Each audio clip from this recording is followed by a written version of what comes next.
I'm about to yap about Bluey for 2 hours by compiling my best videos so that you can fall asleep. From exploring all the shows that copy Bluey to solving Bluey's darkest secret. Can you guys imagine my surprise when I discovered a fan theory that takes the cute world of Bluey and gives it a totally dark twist? What if Bluey once had humans and dogs have inherited the earth? According to this idea, some catastrophic event wiped out humans thousands of years ago, and the remaining dogs slowly evolved to fill our roles, driving cars, holding jobs, even forming armies. At first, it does sound pretty far-fetched for a show like Bluey, but when you look at the clues, they actually start to stack up pretty well. So today, we'll walk through each piece of evidence for this post-apocalyptic dog world and see if they really hold up. And something tells me it may end up telling an even stranger story about Bluey's universe. First off, One Man and His Dog. In Season 1, Episode 13, Spy Game, Bingo sings a nursery rhyme that goes, "One man and his dog went to mow a meadow." Notably, the lyrics separate man and dog, implying humans once existed side by side with dogs, which raises some really big concerns. The first concern is, one man and his dog. The word his here is a possessive noun, implying ownership. So either in the past, dogs were much closer to the dogs of our world, or if they are as intelligent as they appear in the show, there is a clear and much more sinister implication. Next is human technology. Cars, phones, laptops, tablets. Bluey's world is packed with human-made tech. The theory suggests that these devices must have been left behind by humans. The dogs use them, but why do they look so much like ours? If dogs had invented tech on their own, it should look quite different, since dogs don't naturally walk on 2 legs or use hands the way humans do. But obviously, these dogs are different, so I guess this one doesn't really prove anything. Nonetheless, it's something we should definitely note. Another thing is transitional dogs. What I mean by that is dogs that are in transition between being human-like and dog-like. In some episodes, very young puppies don't behave like fully upright dogs. For example, in the Season 1 episode Barbecue, we meet a puppy named Socks, who mostly barks, pants, and walks on all 4s. In Season 2's Baby Race, baby Bluey and friends are shown learning how to talk and walk. This suggests a society in transition. Some dogs are still more animal-like, while others, such as Bluey's family, are much closer to humans. Next is dogs eating chocolate. Although this isn't extremely damning evidence, it's still something very interesting. Bluey and Bingo obviously love treats, including chocolate, cookies, and cakes. The problem is, chocolate is toxic to real dogs. It has something called theobromine, which is toxic to all dogs. The theory here is that humans invented chocolate and only stopped eating it after we were gone, leaving the recipe behind, and over time, the dog's biology could have adapted so it's safe for them now. And the last piece of evidence is the dog army. In Season 2's episode Army, Bluey's friend Rusty pretends to be a soldier, and we hear terms like drill sergeant, private, and march. The dogs clearly know about armies and war. What's even more telling, Rusty is an Australian Kelpie, a breed with a famous war dog named Gunner. This was a real-life war dog who helped the Australian Air Force detect Japanese planes in World War II. So not only do militaries exist in Bluey's world, but they specifically involve breeds historically used in real wars. And what's more, are there dog civilizations at war with each other? Because that would be ridiculous. But with that said, what can we actually make of this evidence towards a post-apocalyptic society? Taken together, this list probably looks pretty damning at first glance. Human lyrics, human gadgets, even baby dogs still behaving like dogs should. If you look at it on the surface, this feels like a post-human scenario without a shadow of a doubt. But as any good theorist knows, evidence needs careful analysis. So let's examine each clue in turn, from the weakest to the strongest, and see if it really proves an apocalypse, or maybe something else entirely. One often cited clue that I forgot to mention is the use of leashes. After all, if dogs rule the world, what need do they have for leashes? But a closer look shows leashes can be reinterpreted. In Bluey's world, tiny puppy Bingo and her cousin Socks sometimes wear harnesses or are held by leashes, not because dogs are controlling dogs, but because parents are keeping track of small children. Human parents actually do something very similar. Toddlers might wear wrist straps, child harnesses, or sit in strollers. We attach babies and toddlers to keep them safe on walks, just like Bluey and Bingo's parents do. It's not far-fetched that dog parents in Bluey's world do the same for their kids. So maybe humans and dogs are kind of alike. And then another supposed clue was Bluey's love for chocolate. Real dogs would get sick from that, so why are Bluey and her friends chomping chocolate cookies like us? The apocalyptic theory says humans taught dogs how to make chocolate and only died out later. But do we really need a human backstory to explain it? Human history actually provides plenty of examples where our species adapted to eat things that would have been toxic otherwise. For example, pufferfish or even milk. Turns out the ability to process lactose is actually a genetic mutation. These examples show an intelligent species can turn toxic food into a treat through knowledge and preparation. Dogs and Bluey could have used a similar cultural workaround. They may have bred a non-toxic cacao plant or developed an enzyme to break down theobromine. It's not impossible by itself. So while chocolate might hint that humans once tinkered,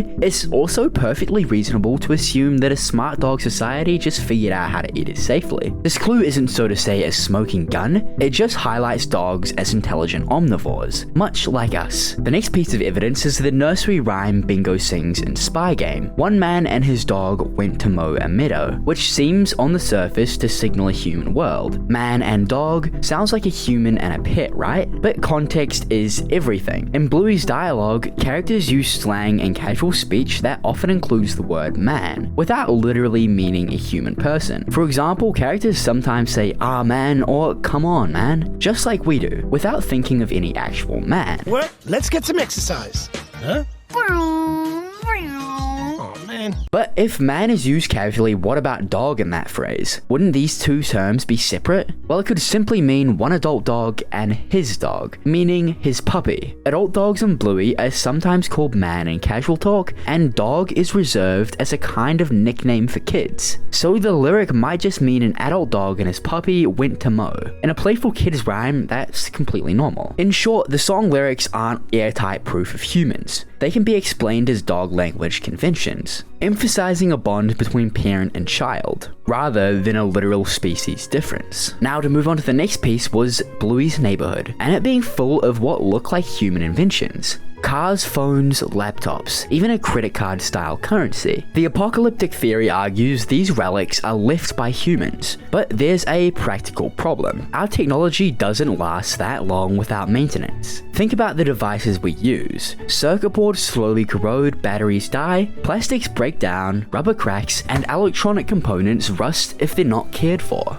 Even if a laptop were to survive the apocalypse and were sealed in a lab, its battery would be flat within a few years and electronics would gradually fail over decades. Thousands of years of Earth's harsh weather and wear and tear would likely turn a car into a pile of dust. There's essentially no way antique tech could still be working on its own by the time evolution produced upright, talking dogs. So what about the idea that dogs figured them out and now use them? Sure, a clever dog civilization might reverse engineer some broken human gadgets, but if all tech looks exactly like 21st century human tech, it's more plausible they simply rebuilt those inventions in a parallel way. Maybe the dogs reinvented the wheel, electricity, and the internet in their own timeline, and it just happens to look like ours. If dogs are bipedal now, they could have easily invented cars and phones from scratch, assuming intelligence. In other words, seeing human-like tech in Bluey's world doesn't require a human origin. It could just be that dogs arrived at the same solutions. After all, we know from history and other fiction, like the world of Cars, that different species can come up with their own similar inventions if they face similar challenges. But with all that evidence covered, let's look at the counter-arguments. One of the strongest counter-evidences to the post-human idea actually comes from a single Bluey episode, Season 2's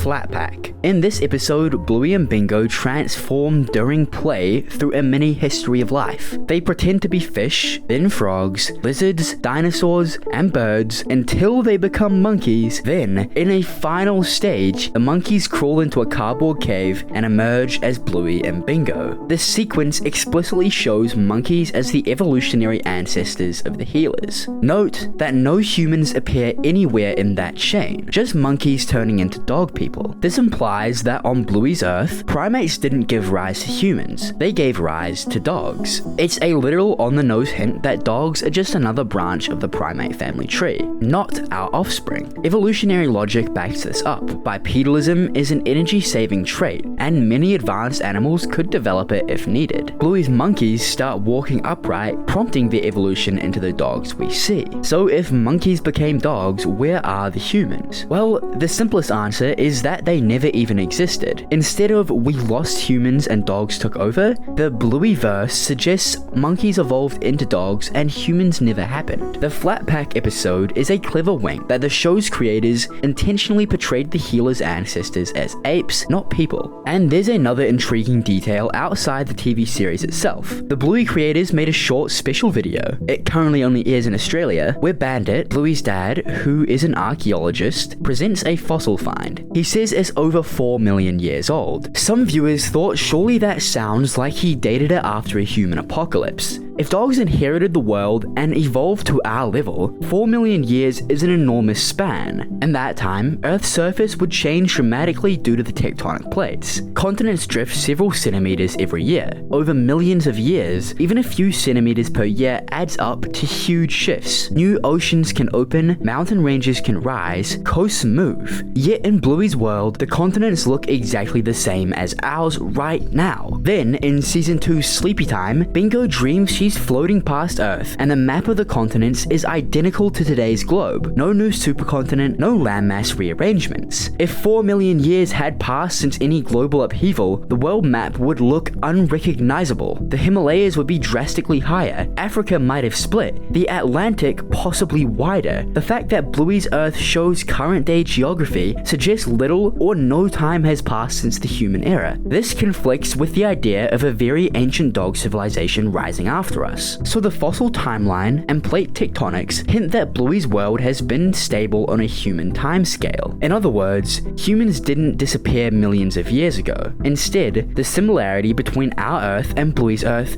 imply they developed in parallel. When we put all the pieces together, a new picture emerges. Bluey's world is not ours after some calamity. It's more like our world on a different branch of history, one where dogs are the intelligent species instead of us. In fact, there are several pieces of evidence throughout the show that point directly to this alternate timeline idea. Some obvious ones are like the currency cameo. In Season 3's Markets, or even in the episode Granny Mobile, Bluey gets money and an old pug gives Muffin a $100 bill respectively. The $5 note has a corgi in pearls on it, an obvious stand-in for Queen Elizabeth II, who appears on the real Aussie currency. And the same goes for the $100 bill. Dogs are literally taking the place of humans, even on the banknotes. These aren't just random jokes, because they strongly hint that Bluey's universe has followed the same historical events as ours. But with dogs everywhere humans would normally be, these aren't just random jokes. They strongly hint that Bluey's universe has followed the same historical events as ours, but with dogs everywhere humans would normally be. The conventions, history, and even pop culture lookalikes are there, just all dog themed. This brings us to the final twist. What would cause a world where primates chose the canine evolutionary path instead of the human one? To answer that, let's just do a quick comparison between dogs and humans and try level the playing field. Superior senses. Dogs have an incredibly powerful sense of smell. Estimates vary, but it's often said dogs can smell thousands of times better than humans. They also hear higher frequencies and have dozens of muscles in their ears to pinpoint sound direction. These senses mean a dog's world is richer in sense and sound, and in a survival context,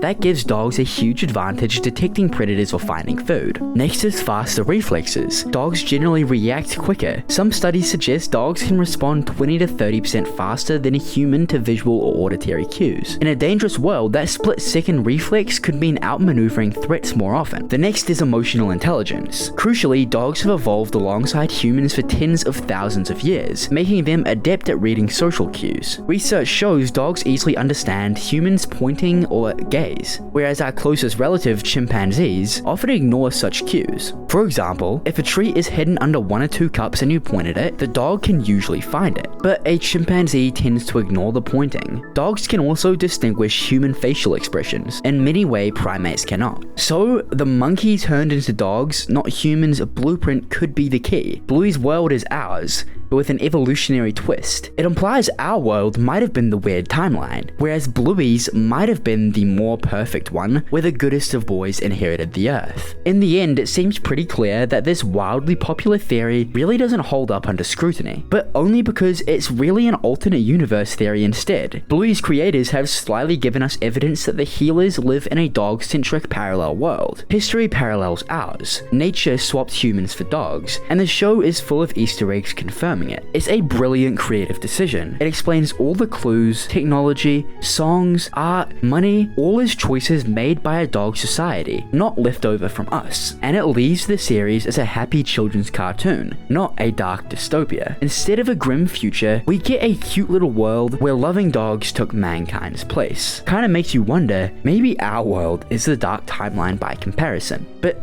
look, that's just a theory. Whether it is a post-apocalyptic world or a parallel universe, the fact is that Bluey is an incredible show. But now, let's do something different and look at all the shows that copied Bluey. There are multiple shows that have been accused of copying Bluey, from similar character design and animation, all the way to literally copying entire scenes. So today, we're gonna go through all of these Bluey clones to see what happened to them, how similar they really are, and where they are today. Starting with the most infamous, Chip Chilla. The show follows Chip the Chinchilla and his family throughout some daily mishaps. The show is also largely centered around the father Chum Chum, who usually delivers the message or moral lesson of the show. At first glance, the animation style looks uncannily familiar. Bright colors, soft edges, and warm lighting. Along with that, both shows revolve around a family of animals, centered on 2 young siblings and their overly involved dad. Unsurprisingly, all of the Chip Chilla characters don't even look all that unique. It's as if they took the characters from Bluey and just turned them into chinchillas. Bluey's got Bandit the dog, who joins in on every game, and Chip Chilla's got Chum Chum, who tries to do the same thing, only without the genuine enthusiasm. The characters even move the same way, with that bouncy, simple animation style, except Chip Chilla isn't Australian. It's an American production that just really wants to look like it is. Then there's the storytelling formula. Every Bluey episode follows a simple slice of life setup. Small problem, family fun time, and a gentle life lesson. Chip Chilla clearly copied that structure, but something must have gotten lost in translation. The tone, the rhythm, the warmth are all missing. Bluey's lessons feel organic, like you just happened to learn something while laughing. But Chip Chilla's lessons feel like they were almost AI trained. Even the sound design feels like deja vu.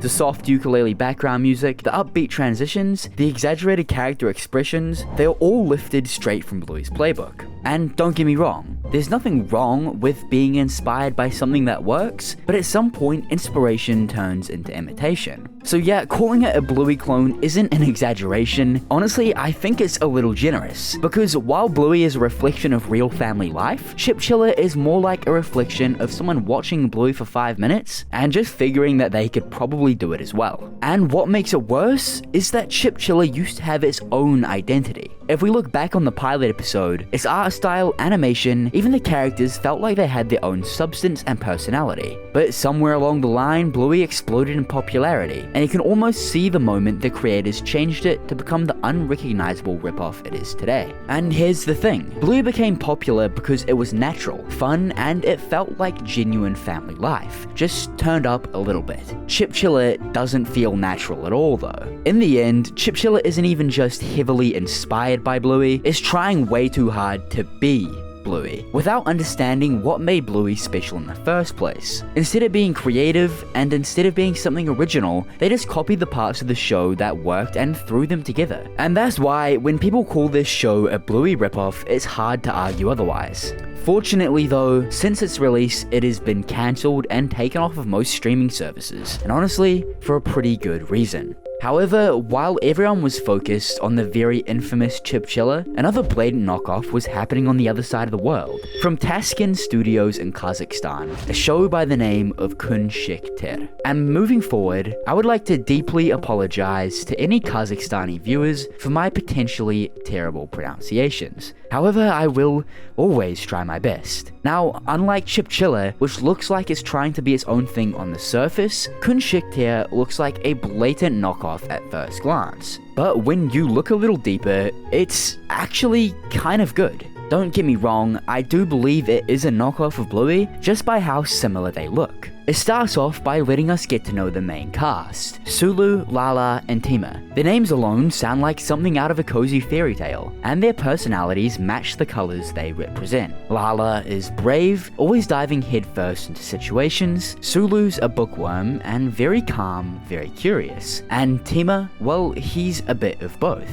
He's kinda brave and kinda smart, but constantly distracted by his strange obsession with the color green. Unlike Bluey or Chipchilla, the parents here aren't the main characters. They don't swoop in with deep monologues and talk about life lessons or moral of the day happy endings. They're just parents. They guide their kids, talk to them respectfully, and somehow manage to keep the chaos under control. At first glance, Kunshiktir looks like someone took Bluey, translated it into Kazakh, and then changed the dogs into more colorful puppies. The art style is almost identical. Soft, rounded designs, warm color palettes, and that same simple and charming animation style. Even the pacing feels familiar. Short, playful stories built around small family moments that turn into emotional lessons. Like Bluey, Kunshiktir's episodes usually center on imagination-driven play. The characters turn everyday situations, hide and seek, helping around the house, exploring outside into full adventures, just like Bluey and Bingo do. The family dynamic also mirrors Bluey's world. A loving home, parents who gently guide their kids, and siblings who bicker but always find a way to make up.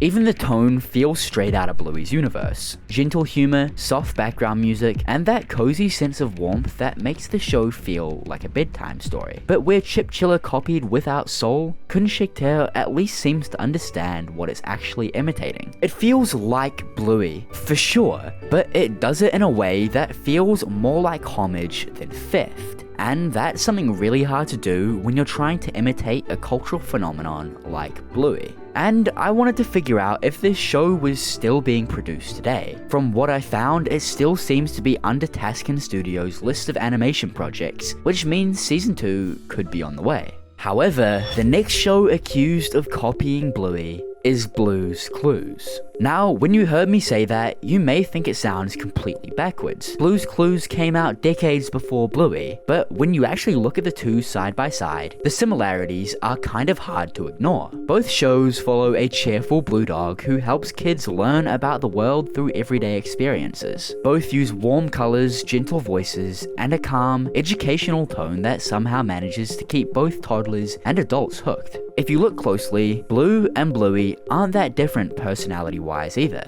Blue communicates through barks and clues, Bluey does it through imagination and games, but both exist to teach their young audiences about curiosity, kindness, and problem solving. Then there's obviously the name thing. Blue, Bluey, one letter difference. Coincidence? Most likely. But it's funny how both became global icons known for their simple, color-based names that stick in your head. Even their homes feel kind of similar. Bright, inviting, and full of love, with a parental figure guiding the main characters. In Blue's Clues, it's Steve or Joe. In Bluey, it's Bandit and Chili. Different setups, sure, but the formula is pretty close. That said, calling Blue's Clues a copy of Bluey doesn't really make sense. Blue's Clues walked so Bluey could run. If anything, it laid the groundwork for wholesome, interactive children's TV that respected its audience instead of talking down to them. So, is Blue's Clues ripping off Bluey? Definitely not. But the idea that both shows share the same emotional DNA, that calm, colorful space where learning and heart meet, definitely isn't a stretch. Both taught kids how to think, imagine, and feel. They just use different shades of blue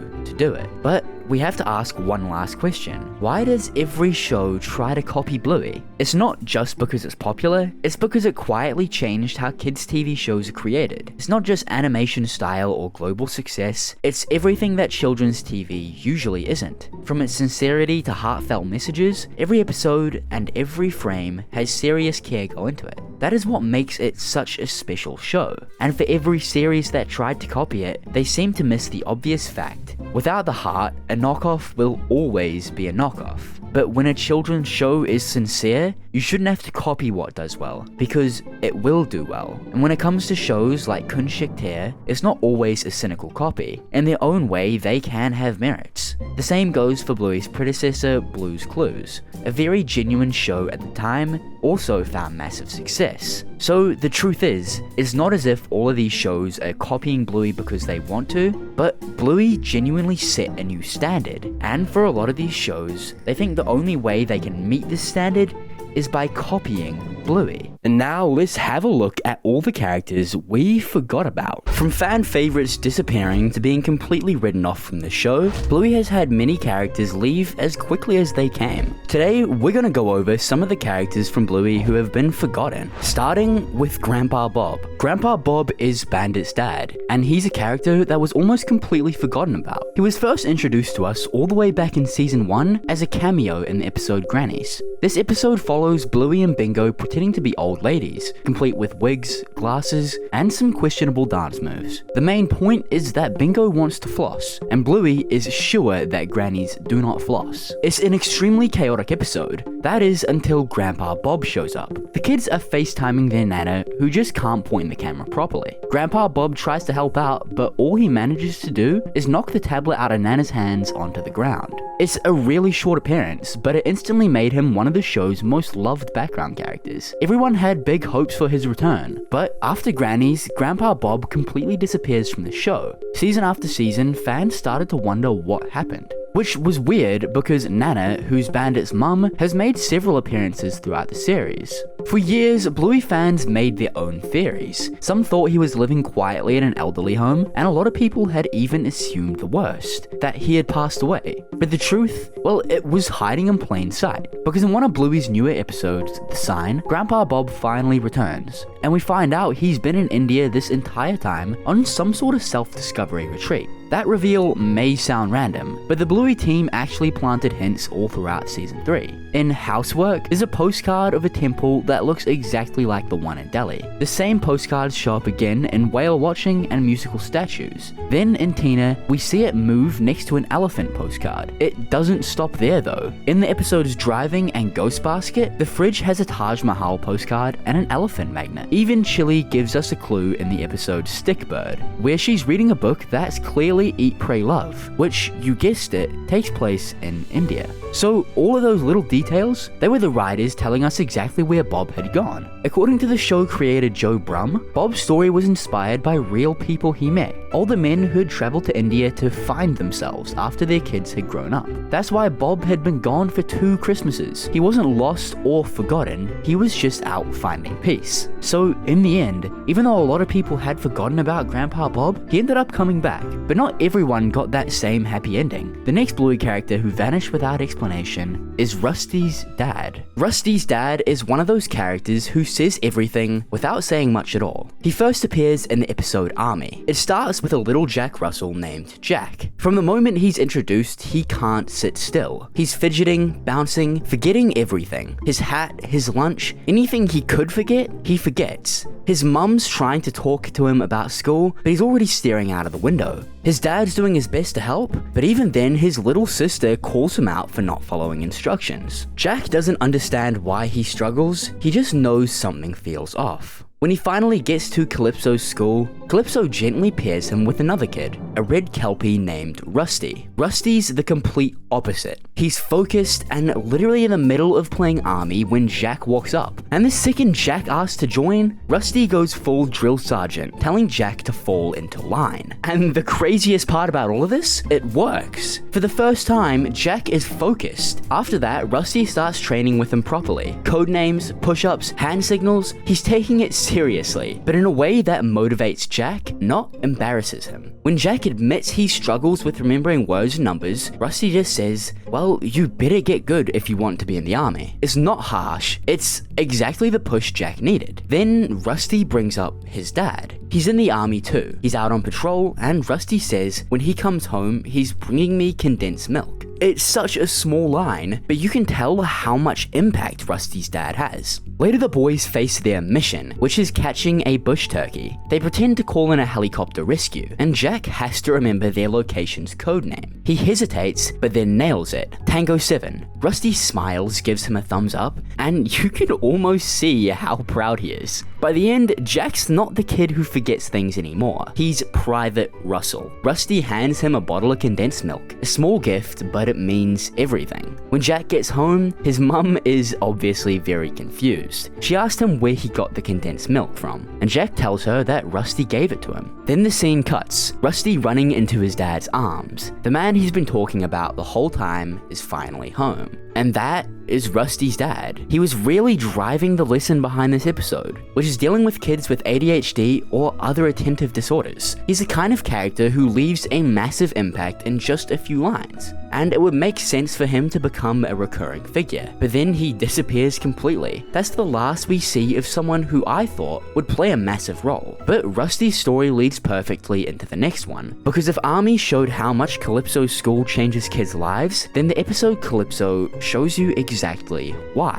Calypso isn't just a teacher, she's the soul of the school. In the episode Calypso, it opens with calm guitar music and Calypso singing softly about the rain leaving and the sun coming back.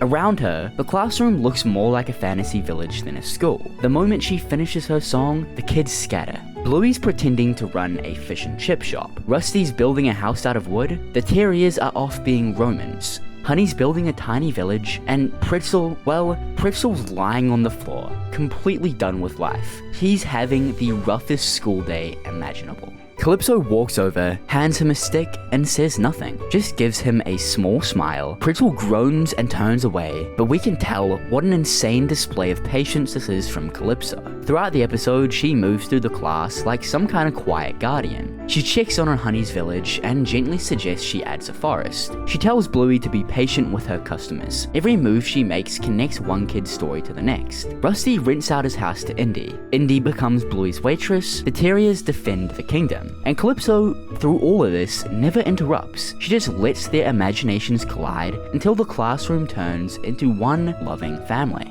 Eventually, Honey finishes her village, and the whole thing looks like a dream. But right as she finishes, Indy walks through carrying a stack of chip bags twice her height, ready to drop them right on top of the village. Calypso doesn't panic. She just calls for the terriers. Instantly, the Romans form a shield wall, block Indy, and save the day. Everyone cheers like it's the most heroic moment ever. It's chaos, but it's organized chaos, the kind only Calypso could manage. By the end of the episode, Pretzel finally decides to join in. He's fishing now, using the same stick Calypso gave him earlier. Calypso sits beside him, calm as ever, and says, "If you catch a fish, let me know. There's someone I'd like you to meet." It's quiet, peaceful. It's the kind of ending that really stays with you, even after the episode. But once the episode concludes, Calypso slowly fades into the background. She shows up occasionally in the classroom, but she never really gets another episode where she has a big role, which is wild, because for a lot of fans, she was a very integral character and did a lot for the show.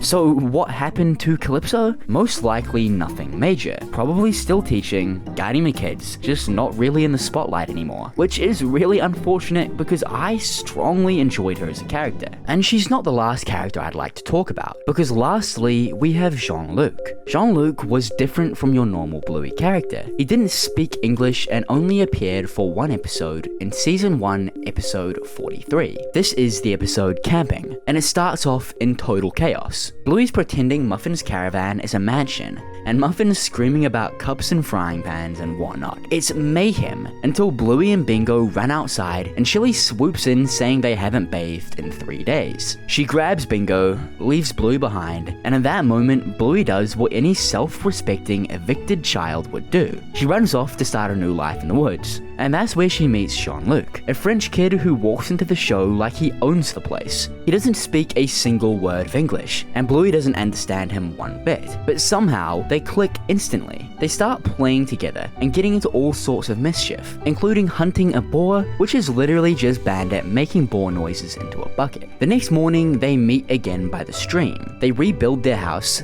make plans, and come up with new traps to catch Bandit. Bluey and Jean-Luc have such great chemistry together despite not understanding a thing. and regardless of how much fun they're having, you can kinda feel the episode building towards a bittersweet ending. Like, you know something is about to happen, and that is exactly what happens. The very next morning, Jean-Luc is just gone. We don't really get an answer or any notice. He just up and leaves. She hangs around the place they first met, but he doesn't show up. Afterwards, she asks her mum why he had to leave, and Chili tells us that sometimes people from our lives just disappear. We see some time pass. Bluey gets older and is hanging out reading a book under the tree where her and Jean-Luc used to play. It's taller, stronger, and just as she looks up, Jean-Luc walks out of the woods. He smiles and says, "Hello, Bluey." This is arguably my favorite moment from the entire show. But do you want to know the crazy part? That's it. That's the last time we ever see him. Jean-Luc and his family were only in town for that one camping trip, but they never returned. And that's how we got one of the most unforgettable friendships in Bluey and had it turned into one of its most forgotten characters. These, in my opinion, are some of Bluey's most forgotten characters. That was kinda sad, but not as sad as this next video. From losing your best friend to confronting the idea of death, these are 5 of the saddest, most emotional episodes of Bluey, starting with camping, which dives into a side of Bluey we've never seen before. It starts off simple. Bluey's family is on a camping trip and she bumps into a French kid named Jean-Luc. Problem is, Bluey doesn't understand a word he's saying, but that doesn't matter. They instantly start playing together like they've known each other forever. It's one of those childhood friendships that just clicks without any explanation. The two set out to build a campfire and plan a hunt for wild beans, which is basically them pretending to survive in the bush. And even though Jean-Luc speaks French and Bluey has no clue what he's talking about, they still understand each other perfectly through play. It's funny how the game makes sense even without words. They end up chasing Bandit, who's playing the part of Wild Pig, and it turns into this wholesome little adventure that feels like the highlight of their trip. But then reality kicks in. When Bluey goes out to play the next day, Jean-Luc's tent is empty. His family packed up and left early, and he didn't even get to say goodbye. Just like that, the friendship is over, and for a kid that is really hard. Bluey's left just standing there confused, looking at the empty campsite, realizing her new best friend is gone forever. The ending seals it. Years later, we see Bluey back at the same campsite, and out of nowhere, Jean-Luc shows up again. This time he's older, speaking French like before, but now we get the payoff. Bluey finally understands what that connection meant. Even though they were kids who couldn't share words, the bond was real. Camping isn't just a fun story about Bluey meeting a kid in the bush. It's about how some people come into your life, change you, and then leave before you even know what happened. And yeah, camping is heartfelt, but it's nothing compared to what I've got planned later on. Up next is Granddad, and this episode is enough to make even grown men cry. It kicks off with Chili driving Bluey and Bingo out to visit their granddad, Mort. She warns them that he's supposed to be resting after a heartworm, but the second they arrive, Mort's already in the yard wrestling with a tree stump like he's 20 years younger. And before Chili can even get out of the car, he's yelling, "Quick, run kids," and dragging them into an adventure. From there, it turns into a full-on chase. Chili's the hunter, Mort's the runaway, and Bluey and Bingo are his partners in crime. They hide in a bush, smear mud on their faces like jungle soldiers, raid a buried food stash, and finally escape into a canoe, all while Chili is desperately trying to keep her dad from overdoing it. It's hilarious, because Mort is clearly struggling, panting and clutching at his thumbs, but he's also unstoppable. He just wants to prove that he's still got it. But then comes the heart of the episode. While hiding in Maynard's shack, Chili admits out loud that she still needs her dad, and Mort hears her. You can see this one land. It isn't just a game of chase anymore. It's about him facing the fact that he's getting older, and that hurts, because Bluey sees him as an unstoppable jungle hero, while Chili sees him as her dad, who isn't invincible anymore. The ending is where it breaks you. The kids are swimming, Mort's finally resting on the pier, and Chili sits down beside him. She quietly says, "I remember when you used to take me swimming here."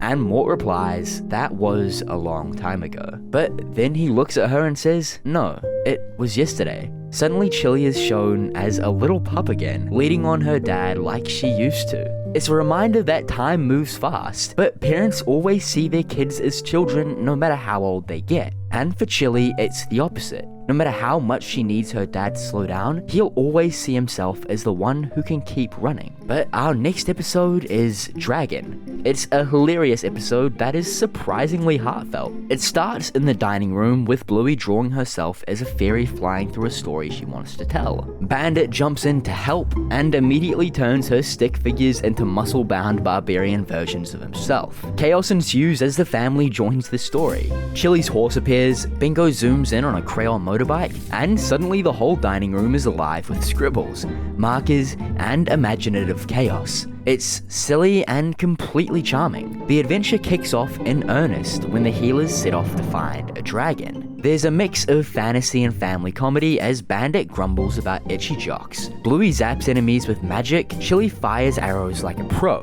and Bingo whizzes around on her motorbike. Even the dragon isn't what it seems at first. It starts as a Humpty Dumpty creature, terrifying but still funny, before finally revealing itself as a massive green dragon with pink wings. The family works together, balancing humor and suspense, blasting it with magic, arrows, and chaos until Bluey finally transforms it into a huge green handbag. Amid the adventure, there's a quiet, emotional undercurrent. Bluey casts a memory spell, showing Bandit as a 6-year-old drawing cars at school, crushed when a classmate criticizes him.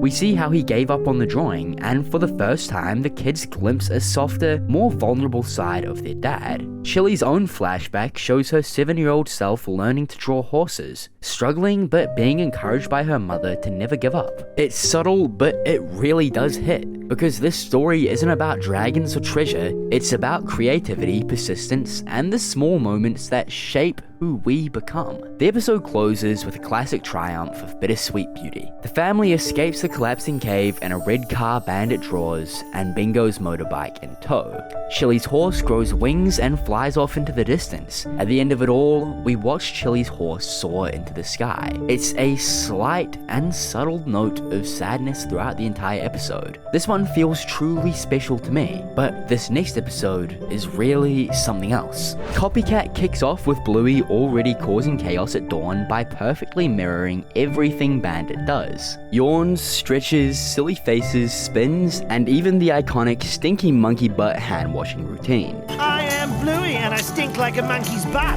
I am Bluey and I stink like a monkey's butt. Good that we can agree on that then. Nothing escapes her. Every move is echoed, every sound is repeated. Bandit's morning stretches turn into a full-blown dance of ridiculousness. The chaos doesn't stop on the veranda. Bandit marches like an Olympian power walker. Bluey matches him step for step. He smacks his bum. Passerbys stare. Even the birds overhead could be seen rolling their eyes. The episode turns simple morning routines into comedy gold, showing just how much fun imagination and play can be. Then the tone shifts as the duo discovers a hurt little budgie under a tree. The game pauses and suddenly the morning antics become gentle and careful. Bandit and Bluey scoop up the bird, make a cozy bed with a shoebox and tea towel, and drive it to the vet, hand firmly on the box the whole way. The tension is quiet but real. Will their little friend be okay? The worry is palpable, and even in the midst of chaos, the episode finds a heartbeat of tenderness. At the vet, Bluey experiences a tough moment. Chili pretends the budgie didn't make it. Bluey absorbs the disappointment, feeling powerless. A rare note of sadness in an otherwise joyful episode, but it's a lesson wrapped in empathy. And soon, the budgie, really Bingo playing along, bursts out, flapping, nipping, and zipping around in a burst of joyful energy. Bluey laughs, realizing sometimes outcomes are out of our hands, and that's okay. The episode closes with the family back home. Bluey notices she's stopped copying Bandit, a subtle mark of growth and awareness. Bingo continues to run wild while the budgie flies overhead, and the morning is alive once again with movement and play. Copycat is pure Bluey. It's chaotic and fun, but threaded with small, quiet lessons about empathy. It's about learning to let go when things are beyond our control. It's a perfect mix of laughter and heart, and it's teaching kids early on about stoic nature. But after all that, we've finally reached what I feel is the saddest episode Bluey has to offer, and what is in my opinion a very important lesson for kids and adults all over. Sleepy Time is one of Bluey's most magical and heartbreaking episodes. It opens with bedtime chaos. Chili reading Bingo a story about a baby chick. Bandit is trying to get Bluey to sleep, and the usual giggles and fussing that make bedtime feel larger than life. Bluey collapses asleep mid-resistance. Bingo negotiates for just one more story, and the night begins its slow drift towards dreams. As the lights go out, the episode shifts into an extraordinary mix of reality and imagination. Bingo drifts into a dream where she and her beloved Floppy float through the solar system. Planets crack and magma floats around, and Bingo is giggling and laughing, hugging Floppy as they drift past Venus, Uranus, and eventually Jupiter. The cosmic visuals mirror the gentle chaos of her real-life bedtime wrangling with Bluey and Bandit, who are tangled in blankets and pillow battles while trying to stay awake. Every kick, tumble, and roll in real life becomes a playful, cosmic adventure in Bingo's dream. Through this dream, Sleepy Time captures something deeper, the sense of independence, wonder, and small heartbreaks that come with growing up.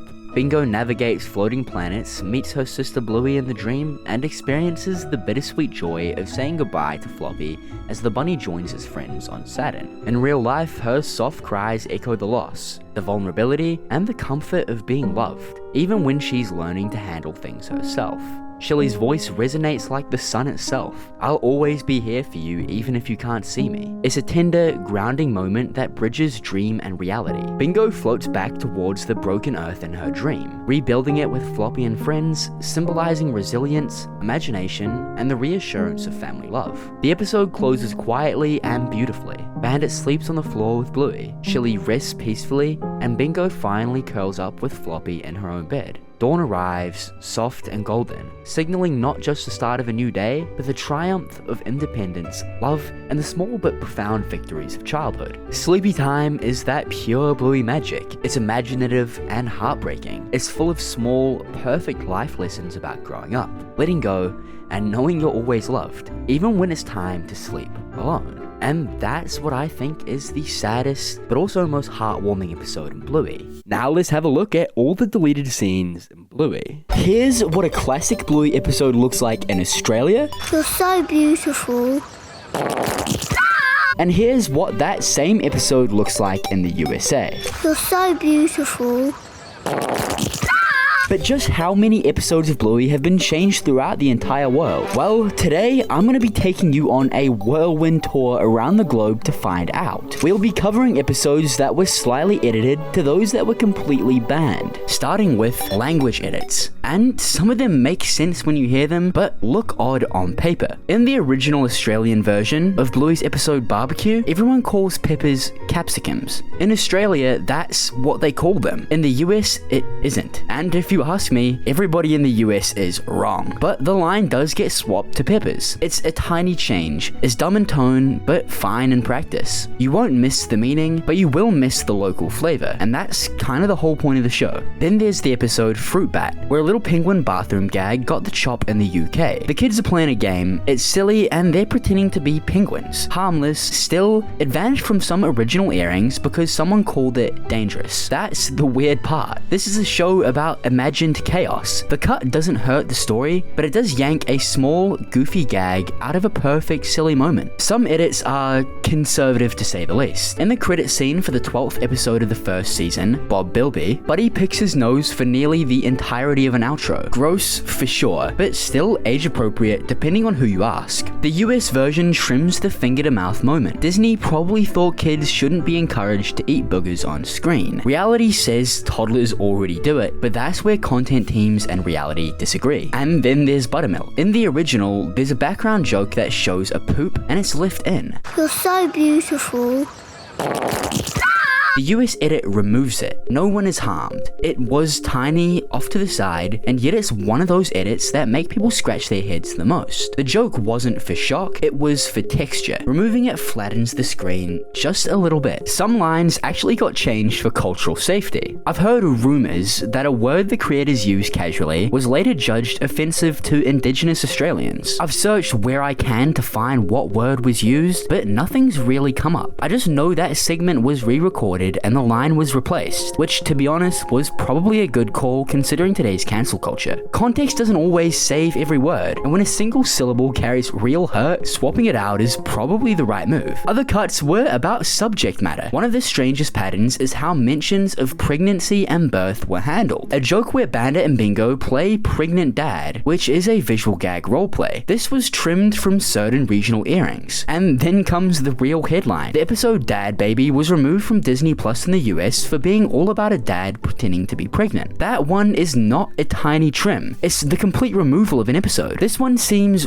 rather weird to me. All of this makes me feel like we should go over the episode Dad Baby, especially for my American viewers. Some people call it controversial, others call it one of the funniest Bluey episodes ever. Either way, it's the reason Disney Plus quietly hid an episode from some viewers. So let's go through it properly. Dad Baby opens with a normal Bluey setup. Bingo finds something Australians call a papoose. If you've never heard the word, it looks like a weird sock for a child so you can carry them in the front. It's a real baby carrier. Bluey discovers it and the game begins. Bandit has to be a pregnant dad, and Bluey decides they'll play a game where Bandit carries Bingo like a baby. Simple, right? Well, it gets a little stranger than that. Bandit leans into it, making jokes about sore backs and asking Bluey to rub his feet. He mimics some of the things Chili goes through. Chili is not very pleased about this, but overall, the episode is affectionate, goofy, and then it escalates. Because Bluey wants the roleplay to be real, she goes all in. Bandit ends up in a full birthing setup. He hits things with his belly for effect, or maybe on accident, and finds himself on a mission to prove he can do it properly. After all, that is the moral lesson of this episode. If you're gonna do something, do it properly. Then Bingo goes feral. She starts kicking him, and when Bingo tries to eat some dim sims, a classic Australian snack, she hoards them like a tiny monster. Bandit takes a beating in this episode. The scene stops being charming and starts looking messy and loud. That, after all, is the show's strength. It leans into that mess. It makes parenting feel chaotic, and it makes the kids' games feel very real. Sometimes way too real. The peak is when Bluey, Bandit, and Bingo stage a home birth. At one point, their neighbor Pat is roped into participating, even though he was trying to watch the cricket. Pat ends up practically above Bandit's lap, trying to deliver Bingo. On the surface, it's supposed to be a funny gag. From the outside, it can look a little weird. Let's just take a closer look at this scene here. I got a foot! Parents watching this episode as adults tend to pick up on a different set of cues. That's ultimately why the episode landed on the censorship radar, because the episode had so many spicy implications. Bingo squeezes herself out, says hello, and then retreats back in. And the whole thing turns into a physical comedy sketch. Hands in, feet out. Pat ends up cheering and occasionally recoiling in horror as dim sims fall out. Bandit looks spent, shell-shocked, like a dad who's just been through something he can't explain, which for the most part, this would be very hard to explain. While all of this is happening, another neighbor walks by and witnesses the horror. After some struggle, Pat suggests they go through the sunroof, obviously referring to a C-section. It's obvious they were trying to teach children about some very important lessons here, but America doesn't like that. It is an extremely funny episode. We even get Pat holding Bandit's hand and singing. After Bingo comes out, Bandit names the pretend baby Chili after her mum. And there's a cute beat where Bandit is grateful for the birth, but the journey to that beat is messy and very suggestive, probably intentionally so. It's not graphic, there's no real harm. It's the implications from the episode that trips people up. A neighbor sticking his hand into Bandit's papoose for a laugh looks bizarre through an adult lens. Kids will laugh at the ridiculousness. Parents might see the framing and worry about the questions it will lead to. And that worry turned into complaints. According to people who used to work on those channels, complaint letters are taken very seriously. And when you're running a global platform, you can't ignore a flood of angry emails. Despite all that, the episode has some real charm to it. Fans loved it, including me. It plays like a sketch about what parenting feels like when you reduce it to roleplay. Bandit gets humbled, Bluey gets to experiment, and Bingo is very, very mischievous. The episode's message, that pregnancy is not a joke and that parenting is hard, lands when you step sit back from the discomfort, but taken out of context and shown to a household not expecting it, it becomes a rather awkward surprise. And of course there is another layer. Disney wasn't the only place that edited things. The US edits shifted jokes, changed a few lines, and cut one or two physical gags. Season 3 of Bluey saw the heaviest pruning. A throwaway line about a vasectomy in one episode became a joke about the teeth in the US cut. I'm sure one or two of you have seen the videos about Bandit being infertile, and that's where this comes from. A groin hit was removed in another episode. Some edits were later reverted, others stuck. This patchwork of versions is now normal for shows crossing cultures. It's how a local voice becomes global friendly. So what can we actually make of Dad Baby being pulled in parts of the world? Well, I think there's two things. One, the episode itself is brilliantly uncomfortable, in a way Bluey often is. It takes awkward, real-world parental moments and plays them loud. And the second thing we can take away, the censorship reaction is understandable from a corporate standpoint. It wasn't about whether the show was bad, it was about optics, and optics make companies nervous. Fans, meanwhile, still rate the episode highly. That includes me. Community polls and IMDb scores show a split. Many loved it, and a smaller group found it quite alarming. That split is typical for anything that pushes the envelope in children's media. Bluey pushes it a lot. Usually it wins you with warmth. Sometimes it asks a hard question parents aren't ready to answer. To close this out, most of the edits are small. They swap a word, remove a background gag, or rephrase a line to avoid scaring kids. Some changes feel silly, others feel necessary. If you want to watch the original, it's out there. Not on every platform, but you can find it on YouTube at the very least. Decide for yourself. Watch it as a sketch about an overcommitted dad and a mischievous kid, or watch it as a lesson in why global platforms sometimes choose the safe route. Either way, it's a Bluey episode that got people talking for a reason. And honestly, that's exactly the sort of thing good children's television should do. But to me, what's really funny about all of this is how fans became the real archivists. Before Disney re-uploaded the clean versions, people screen recorded, clipped it, and started trading the original Australian cuts online. There are whole Reddit threads that are now dedicated to tracking which episodes got altered where. In my search, I even stumbled across a spreadsheet on Reddit mapping every known censorship change by country. It's the kind of internet detective work that only happens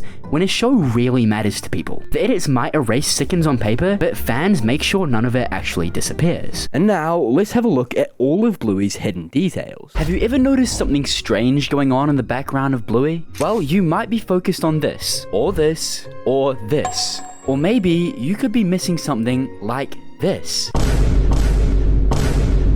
Here are things you missed from Bluey. Let's start small. In Curry Quest, there's a moment where Bluey and Chili are sitting together knitting something. At first, it seems like a background detail, but it actually matters later. While Bandit is away on a 6-week trip, Bluey even shows him their project over a video call. Then, when Bandit finally comes home, Bluey shows up at the airport wearing the same scarf she's been knitting with Chili earlier in the episode. That means the characters actually keep living their lives between moments. They keep working on things, growing, and finishing the stuff we only see glimpses of. And for whatever reason, Bluey is apparently good at crochet. Speaking of details you barely catch, Granny Mobile hides a pretty cool one. When Muffin tries to sell her scooter, an old pug lady shows up to buy it for $100. And if you pause on that shot, the $100 note she's holding is literally based on the real Australian bill. Same green color and the same orange fade down the middle, just with dogs instead of people. And it doesn't stop there. The cash in Bluey is all modded after real Australian currency. In the episode market, Bluey's $5 note looks identical to the real one. Even the $10 bill has the same blue tone and hat design as Australia's actual $10 note. And one of my favorite recurring details is the Healer family's fridge. If you pay attention across episodes, the stickers and drawings on the fridge door constantly change. Sometimes there's a new drawing, other times something's been moved or replaced. This fridge actually gives us way more than you'd think. Do you remember when Grandpa Bob went missing for multiple seasons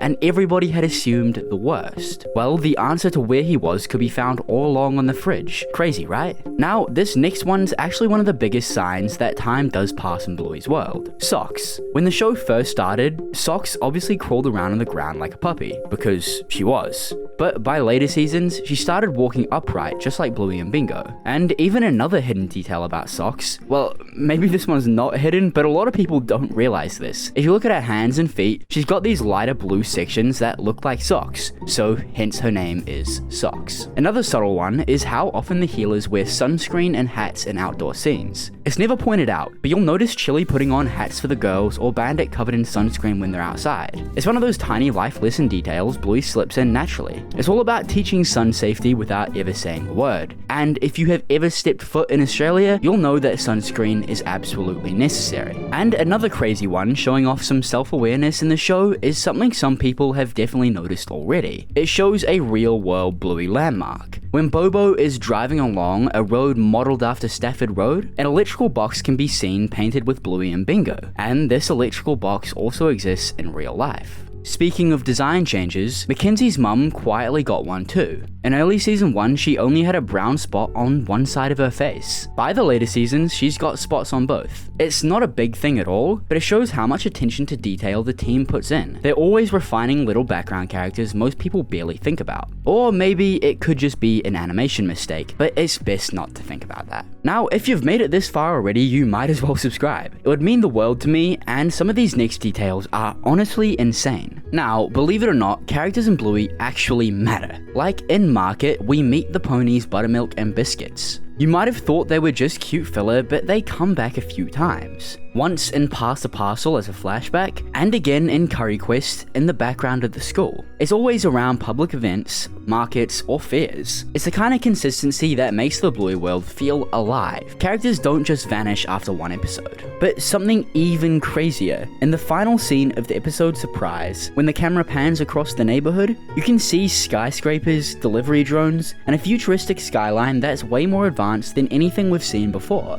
It's a glimpse of how much the Bluey world has evolved by the time Bluey's an adult. It's showing us that the world that Bluey lives in has grown with her. And does anybody else remember that huge theory everybody had before the episode Surprise came out? Well, if you haven't, the theory was that Chili might have been pregnant, and Bluey and Bingo were gonna get a new sibling. However, the episode Surprise officially killed that one. In the photo frames from the episode, we see the entire Healer family, but it's just the 4 of them. No new baby, no extra sibling. And that's the show's way of confirming the Healer family is staying exactly as it is. Another one that'll break your brain a bit, in Sleepy Time, when Bingo's dreaming in space, the star patterns around her are actually shaped like constellations from real-world astronomy charts, not random twinkles. There's the Southern Cross, Orion's Belt, and even Canis Major, the dog constellation. It's such a sneaky touch, but it tells you exactly where they live. The Southern Hemisphere.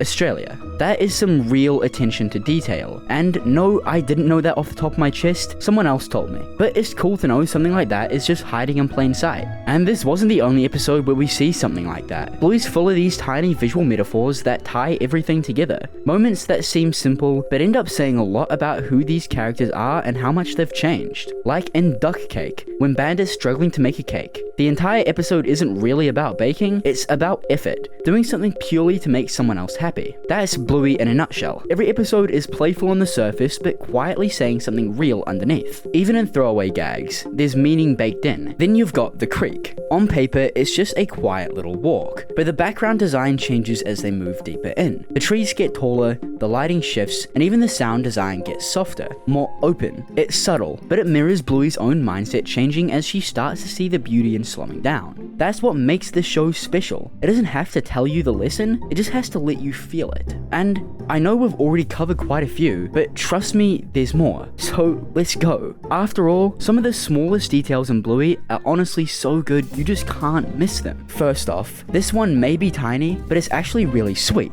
If you've ever looked closely at Bluey and Bingo's bed, you'll notice Bluey has a big capital B carved into it, while Bingo's has a little lowercase b. It's a simple thing, but it really shows who the big sister is and who's the smaller one. Like, come on, that is adorable. But this next one is actually insane. Everyone remembers the episode where Bluey meets Jean-Luc, right? It's one of the most wholesome episodes ever, but here's something you probably didn't know. If you watch the episode Camping in French, the entire thing flips. In the normal version, Jean-Luc speaks French and Bluey speaks English. But in the French version of the show, Jean-Luc speaks English and Bluey speaks French. They literally swap the languages. It's such a cool way to make the episode hit the same way for French-speaking kids too. Here's one about Rusty that a lot of people don't realize. Originally, Rusty was actually meant to be the main character of Bluey. That's why his design is almost identical to Bluey's with some color changes, because at one point he was supposed to be her. Rusty is a red kelpie, which is an Australian breed that always has a marking on his chest, and the animators went crazy with this detail. Rusty's got a diamond shape, his little sister has a circle, and his older brother has a downward arrow. His mum's got a lightning bolt, and his dad's got a triangle. Every single one is unique, which is a wild attention to detail for a background family design. Okay, so this next one, we surely all know about the long dog and the tennis ball Easter egg. They're classics after all. But there's another one that almost nobody talks about, the pineapple. You can spot this logo popping up in tons of episodes. It's not random either. That pineapple is actually the logo of Ludo Studio, the team that makes Bluey. So every time you see one, that's basically them signing their work, kinda like a hidden artist signature. But since we're on the topic of Long Dog, some of its appearances are straight up genius. Like, if we circle back to Sleepy Time, when Bingo's floating through space in her dream, there's a star constellation in the background, and if you connect the dots, it literally forms the shape of the Long Dog. That's such a clever way to hide it. And what's even better, in Double Babysitter, when Rad and Frisky are sitting on the balcony at night, you can actually see two long dogs up in the sky. It's the first time we've been able to see two together in the same shot. The long dogs found love too, I guess? Now this next one's about the episode Early Baby. In some versions of the episode, Bluey's little nurse hat has a red cross on it, but in other parts of the world, it's purple. That's because some countries don't allow the Red Cross in media. It's a whole regulation thing tied to the actual Red Cross organization, so they had to recolor it. It's not so much a random art choice as much as it is legal compliance. And here's another weird one. Did you know one episode of Bluey was actually banned for farts? Yeah, seriously. The episode Family Meeting, which is sometimes called Family Reunion in other places, got pulled from Disney Plus because of a fart joke. Disney thought it was inappropriate for kids, which, come on, it's Bluey. But after fans started spamming social media asking for it back and pointing out the other fart jokes were still on the platform, Disney eventually caved and re-added it on October 10th, 2022. This was a global victory for farts everywhere, I guess. Alright, well here's something you might not have noticed, but once you do, you really can't unsee it. In the early episodes of Bluey, whenever a character wore a helmet, their eyebrows were completely covered, but in later seasons, you can see the eyebrows poking out the top. This wasn't an animation mistake, they did it on purpose. The animators realized you can't read facial expressions without eyebrows, so they changed the rule to keep emotions clear. It's one of those invisible improvements that make the show feel more alive without anyone even noticing why. And finally, here's a detail that's kind of genius. Bandit and Chili's jobs. Bandit's an archaeologist and Chili works in airport security. You might think those jobs were chosen at random, but they weren't. It's a small nod to how dogs behave in real life. Dogs love digging up bones, which is why Bandit is an archaeologist. And dogs are literally used in airports to sniff out suspicious stuff, airport security. So even their jobs are subtle references to what real dogs do. It's such a neat full circle idea that just makes the show feel smarter the more you think about it. And if you've ever thought, surely there are no more details left to find, well, just wait, because for every fridge sticker and cash design, there's always another background joke, another pop, another hidden emotional beat the animators quietly slid in. And that's what I love about Bluey. It's made with the same kind of love and attention that its own characters give each other. So yeah, next time you're watching and you think you've seen everything, I'd like you to just take a closer look for a moment. Because somewhere in the background there could be another moment I missed. Talking about moments I missed, here's a few. Bluey is filled with tons of hidden details no one really notices. And these are some of my favorite. But be sure to stick around because these get really, really crazy. Now, to start it off, let's look at how Bluey prides itself on being 100% Australian. And the animators sneak nods to Australia everywhere. For example, Bluey's friend Snickers wears a cap with green and gold, which are obviously Australia's national colours. It even has a small map of Australia printed on it. What's more, in the Christmas swim episode, the striped towel Bluey grabs is actually a perfect replica of the Australian flag, so keep an eye out. The Aussie spirit is hidden in the many backgrounds of this show. And as someone from New Zealand, this is honestly pretty offensive. I'm kidding, of course. But since we're on the topic of the show being authentic Australian, I was able to pick out two direct references to Australian film. In the episode Muffin Cone, Bluey says that's not a knife, which could be a reference to Paul Hogan and Crocodile Dundee. And also, in theories, Bandit yells, "Are you not entertained?" Are you not entertained? Which is clearly a reference to the Australian actor Russell Crowe in the movie Gladiator yelling, "Are you not entertained?" This one is quite obvious, but you'd be surprised at how many people overlook it. Every character in Bluey has their emotions better conveyed through their tails. Whether they are happy or sad, their tails always show it. It's a cool little attention to detail that doesn't really get appreciated enough. The next is something we've talked about on this channel before, but it is a recurring Easter egg in Bluey. That, of course, is the long dog. It's a toy that's hidden in nearly every scene. Usually fans spot it as a plush, toy, or poster, but the animators get sneaky every now and then. For example, in the episode Phone, when Grandpa Mort visits, you can see the long dog drawn in 3 pieces of paper hanging behind him. And even in the kitchen during the episode Pavlova, when Bluey opens the fridge, there's a long dog hidden in the beans. Someone even pointed the Pavlova long dog out to me, but it took me forever to find. Now this next hidden detail is usually only appreciated by the adults, but it gives it that much more depth. In the important scenes, Bluey often gives extreme detail to the background, the lighting, shading, and everything in between.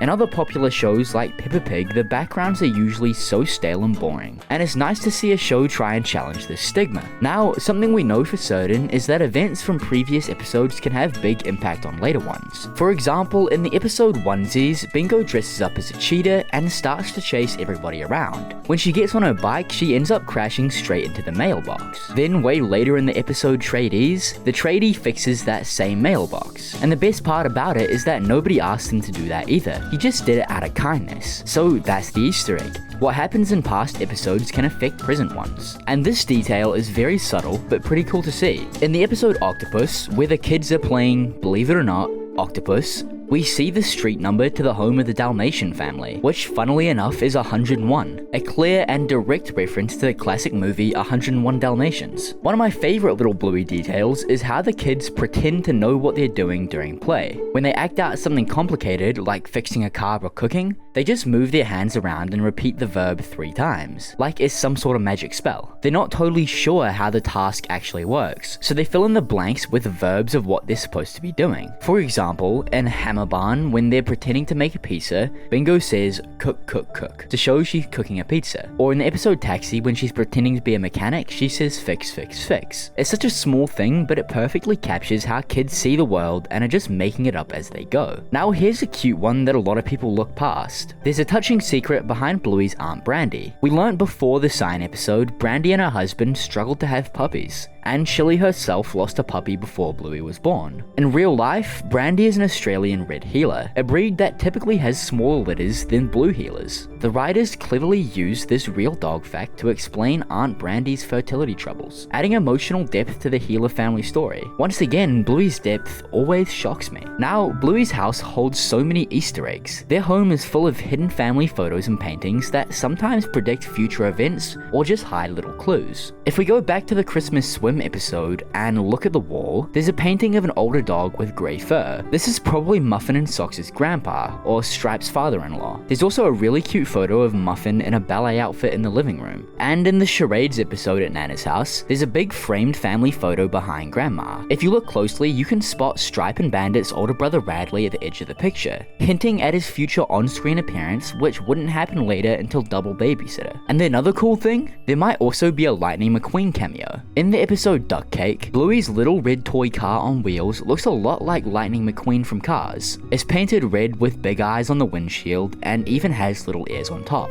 A perfect homage. It's a fun Easter egg hidden in the Healer kitchen chaos. Now this next one could be a little dark. This is of course Bandit's smoking clue. In the episode Granny Mobile, Bluey and Bingo are pretending to be grandparents along with Muffin. In one scene, you can spot Bandit staring curiously at an old-fashioned ashtray on the wall of the trailer. Since ashtrays are relics of the smoking era, it raises an eyebrow at the fact that maybe Bandit's generation had smokers in the family. It's a tiny detail, but still a clever nod to the grandparents' generation in the story. Or maybe there's an even darker secret where Bandit could have been a smoker himself. And here's another little hidden Easter egg. In the mini Bluey short where Chili has to return books, look at the bag sitting on a bench. Do you notice the leopard print? Well, that's no coincidence. It's the same leopard print that Bingo dresses up as in the Onesies episode. This clever connection might be linking those two episodes together. Bingo's leopard onesie is one story, and the leopard motif motif on Chili's library bag is another. And in that same mini Bluey scene, we get a fairy tale reference. Bingo is seen reading a book about fairies, and if you catch a glimpse at the cover, it shows a puppy fairy with yellow wings. This is a fun nod to the earlier fairy episode in season 1, where Bluey imagines herself as a fairy. The show always loves to give these little winks back to its previous stories. And for one last hidden detail in the mini Bluey short story, if you go look at the toy room, you'll notice a tiny penguin plush wearing a crown and holding a wand. This is clearly a nod to Gunter, the Ice King's penguin sidekick from Adventure Time. That is an extremely sly Easter egg and a crossover all under one roof.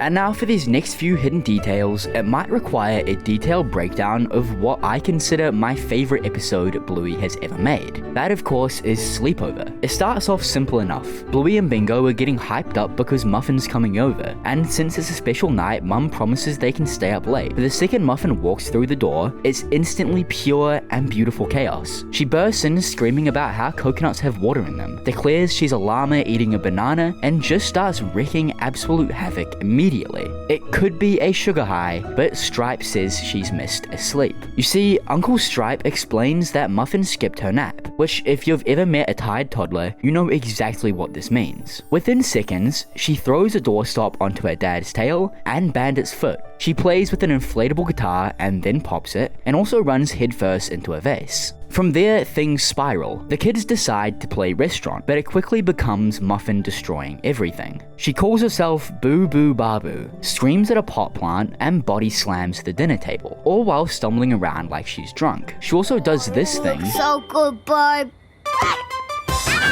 where she tries to eat a dinner table. Bandit is also there, he's role-playing as a chip vendor. But then Muffin shakes the whole stand like she's staging a food truck robbery, and Bluey and Bingo panic. Muffin's yelling for chippies at the top of her lungs, and Mum has to step in as the police officer to restore order. But Muffin, she's long gone. She spots a plastic flamingo, hops on it, and starts riding it, screaming at the flamingo to fly. That lasts until Chili catches them. Chili tells the kids that they have to pay and tells them they've stayed up late enough as it's already 8 p.m. Meanwhile, she places Muffin under arrest inside the cop car, which Muffin promptly hijacks. In a crazed getaway, she crashes into the flamingo and continues to drive before crashing headfirst into a swimming pool. That is pretty much the gist of the entire episode, but here's a hidden detail a lot of fans miss. Once Muffin crashes into the swimming pool and gets out, she screams, "I am the Flamingo Queen." This is actually a direct reference to The Simpsons. In the classic episode Lisa the Simpson, Lisa goes a little loopy and is found swimming naked in the fermentarium. Once she's recovered, she shouts, "I am the Lizard Queen." The parallel is perfect. Both moments show two completely exhausted characters losing their minds in the funniest way possible. It's Bluey's clever little homage to one of TV's most famous overtired scenes. And if we're being honest, Muffin's behavior the whole episode is pretty much just drunk driving. She steals a car, drives into a fountain, and ends up night hugging a flamingo.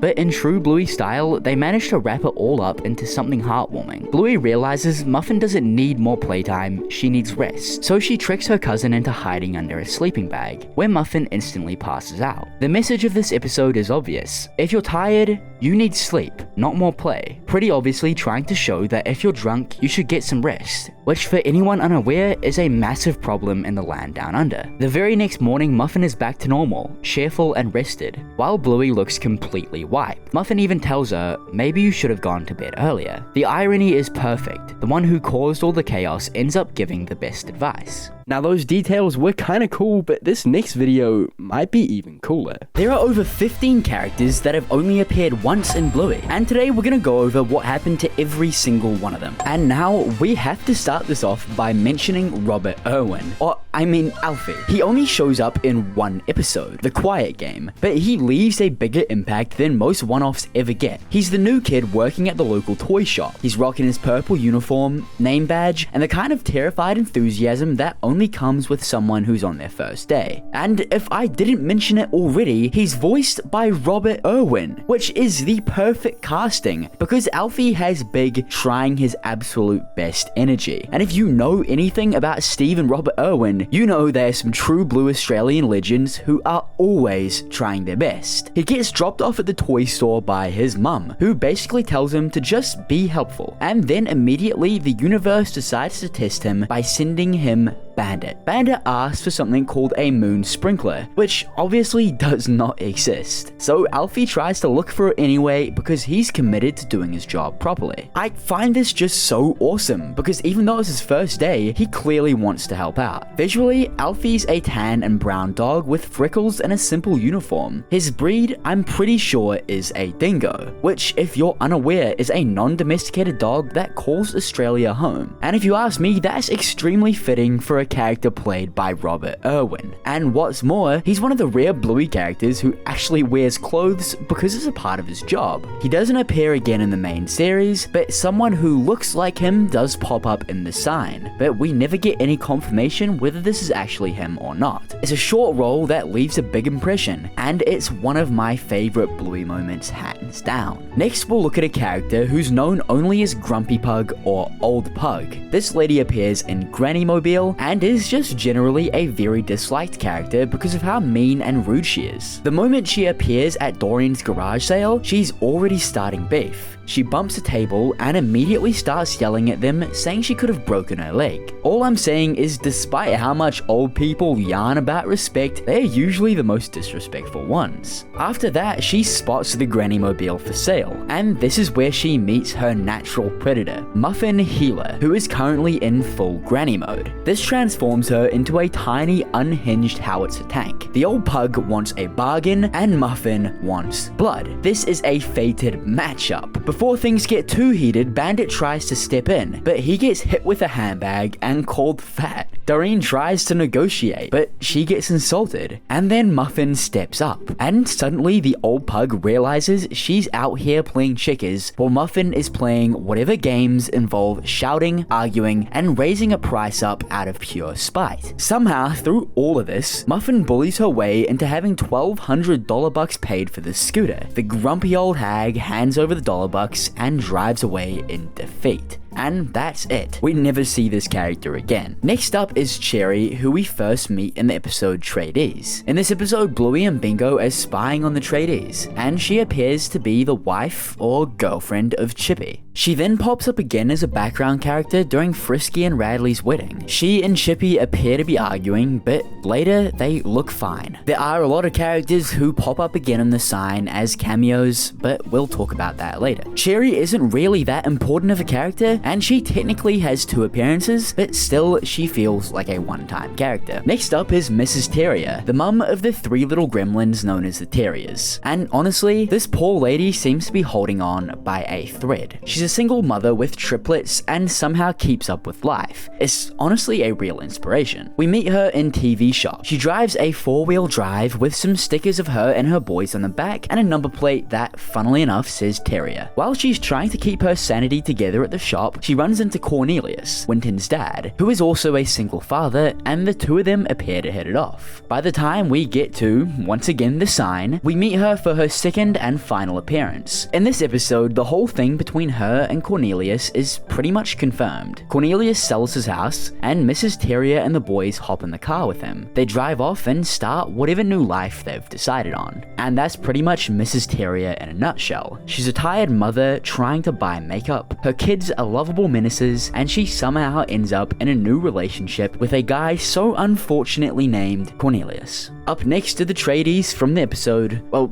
you guessed it, Tradies. It opens with Bluey and Bingo drawing on the driveway, humming away, when a white truck pulls in. Out hops Sparky, a big bull mastiff Tradie. Before they can process that, a green car rolls up with electronic music. Out steps Chippy, plus a woman who drops him off without even looking at him. We then cut to the backyard where Chili's chatting to the Tradies about the job. Bluey and Bingo hide under the house, convinced these guys are up to something. Sparky tells Chili the job will take 3 or 4 days, which immediately makes Bluey suspicious. The girls watch as Chippy sprays bright red paint on the grass, and they act like that proves he's dangerous. They call Chili over and ask who these strangers are and why they're still painting the yard. Chili explains they are Tradies putting in a fish pond. He then tells the girls to keep an eye on them. In the yard, Sparky chats endlessly about his boat while Chippy keeps checking his phone. Sparky seems to really hate this, and the girls report it back back to Chili, who also seems to really hate it. Bluey decides both tradies are enemies, and Chippy's phone must be a part of the plot, so they spy harder. Chippy keeps texting, Sparky keeps yelling at him, and eventually Chippy slips away to make a phone call. Bluey rolls up behind him with her toy car to listen in. He's talking to Cherry, who we covered earlier. An ice cream truck pulls in, and Sparky buys too. Chippy immediately takes another phone call from Cherry, so Sparky ends up giving the spare to Bingo. Sitting together, Sparky figures out the girls have been spying and tells them Cherry isn't Chippy's enemy, just someone he's trying to make up with. The job continues. The girls secretly help Sparky find a missing tape measure. Day flips to day as the pond comes together. Finally, it's finished. The girls run over and love it. Chili is relieved it actually got done in 3 days. And for the most part, this is all we see of these two characters. Like a lot of these one-time characters though, they also get a guest appearance in The Sign, but this reigns true for almost every character in the series. While we're on the topic of the episode tradies, it also gives us one other one-time character who's mentioned only in this episode. Her name is Jules, and she's apparently the wife of Sparky. He referred to her only as me Mrs., and that's all we know of her. Next up is a character who shows up briefly just 3 times. Her name's Winnie, and she shows up in Cafe. She basically speedruns becoming Bluey's new best mate. She's a chocolate lab, super friendly, and instantly clicks with Bluey the second they both show up at the playground at the crack of dawn. They start playing Cafe, drag their dads into it, and suddenly this becomes a whole morning routine. Winnie keeps inviting Bluey over for breakfast, and both dads keep pretending they're too busy. But over a few days, you can literally see Fido and Bandit warming up to each other. By the time Bingo joins in, Winnie's already pointing out that her dad and Bandit are basically becoming besties. Then one morning, Winnie arrives late, panics that she's missed her friends, and gets hit with the worst news ever. The healers were just about to head home. But Bandit fixes it by inviting Winnie and Fido to join them for breakfast, giving her the happiest yes moment of her life. She's friendly, open, and just genuinely good at making people feel included. That's her only real role. But like what feels like every other character ever, she also gets her cameo in The Sign and appears briefly in Curry Quest. Next up is this unnamed surfer. They are basically the coolest adult Bluey's ever met. She shows up mainly in the beach, and the moment she glides in with that board, Bluey looks at her like she's meeting a real-life sea goddess. She's a rough collie with perfect beach hair and a really chill vibe. She drops one of the coolest lines in the whole show, telling Bluey her footprints only last a day, which to me instantly makes her the Master Roshi of the Bluey world. Then she just paddles off like it's nothing. And fun fact, she's voiced by actual 7-time world champion surfer Lane Beachley. So yeah, she is pretty cool. And next is Rusty's dad. He's one of those characters who say a lot without ever really needing to. He first pops up in Army, which opens with a little fidgety Jack Russell named Jack.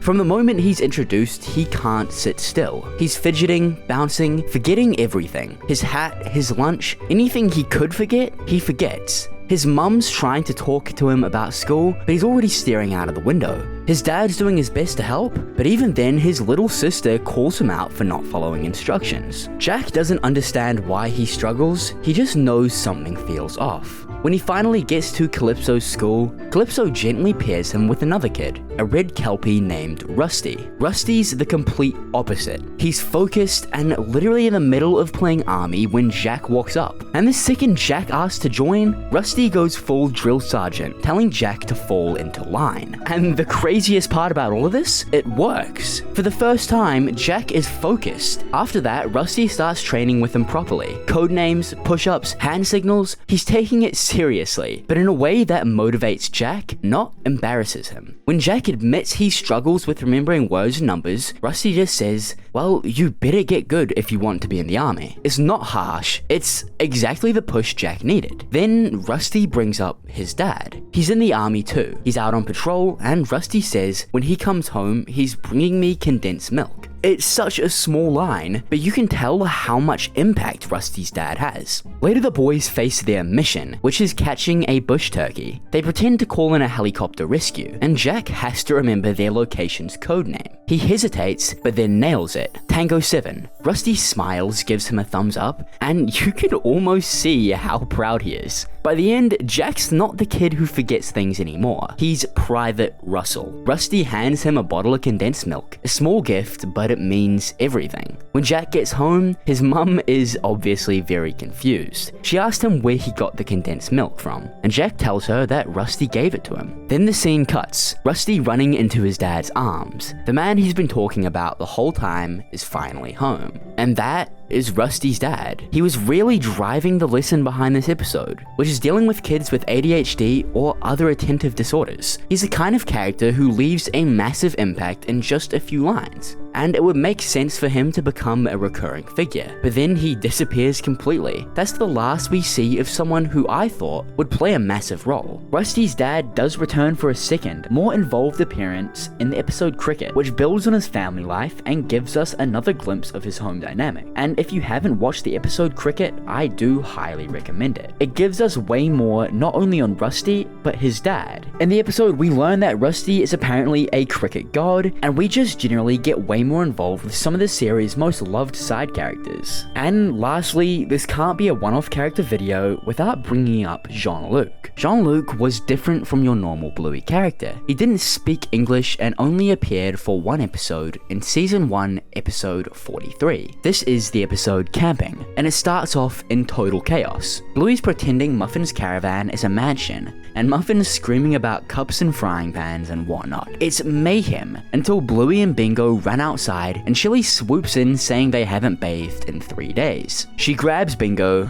leaves Bluey behind, and in that moment, Bluey does what any self-respecting evicted child would do. She runs off to start a new life in the woods. And that's where she meets Jean-Luc, a French kid who walks into the show like he owns the place. He doesn't speak a single word of English, and Bluey doesn't understand him one bit, but somehow they click instantly. They start playing together and getting into all sorts of mischief, including hunting a boar, which is literally just Bandit making boar noises into a bucket. The next morning, they meet again by the stream. They rebuild their house, make plans, and come up with new traps to catch Bandit. Bluey and Jean-Luc have such great chemistry together despite not understanding a thing. And regardless of how much fun they're having, you can kind of feel the episode building towards a bittersweet ending. Like, you know something is about to happen, and that is exactly what happens. The very next morning, Jean-Luc is just gone. We don't really get an answer or any notice. He just up and leaves. She hangs around the place they first met, but he doesn't show up. Afterwards, she asks her mum why he had to leave, and Chili tells us that sometimes people from our lives just disappear. We see some time pass. Bluey gets older and is hanging out reading a book under the tree where her and Jean-Luc used to play.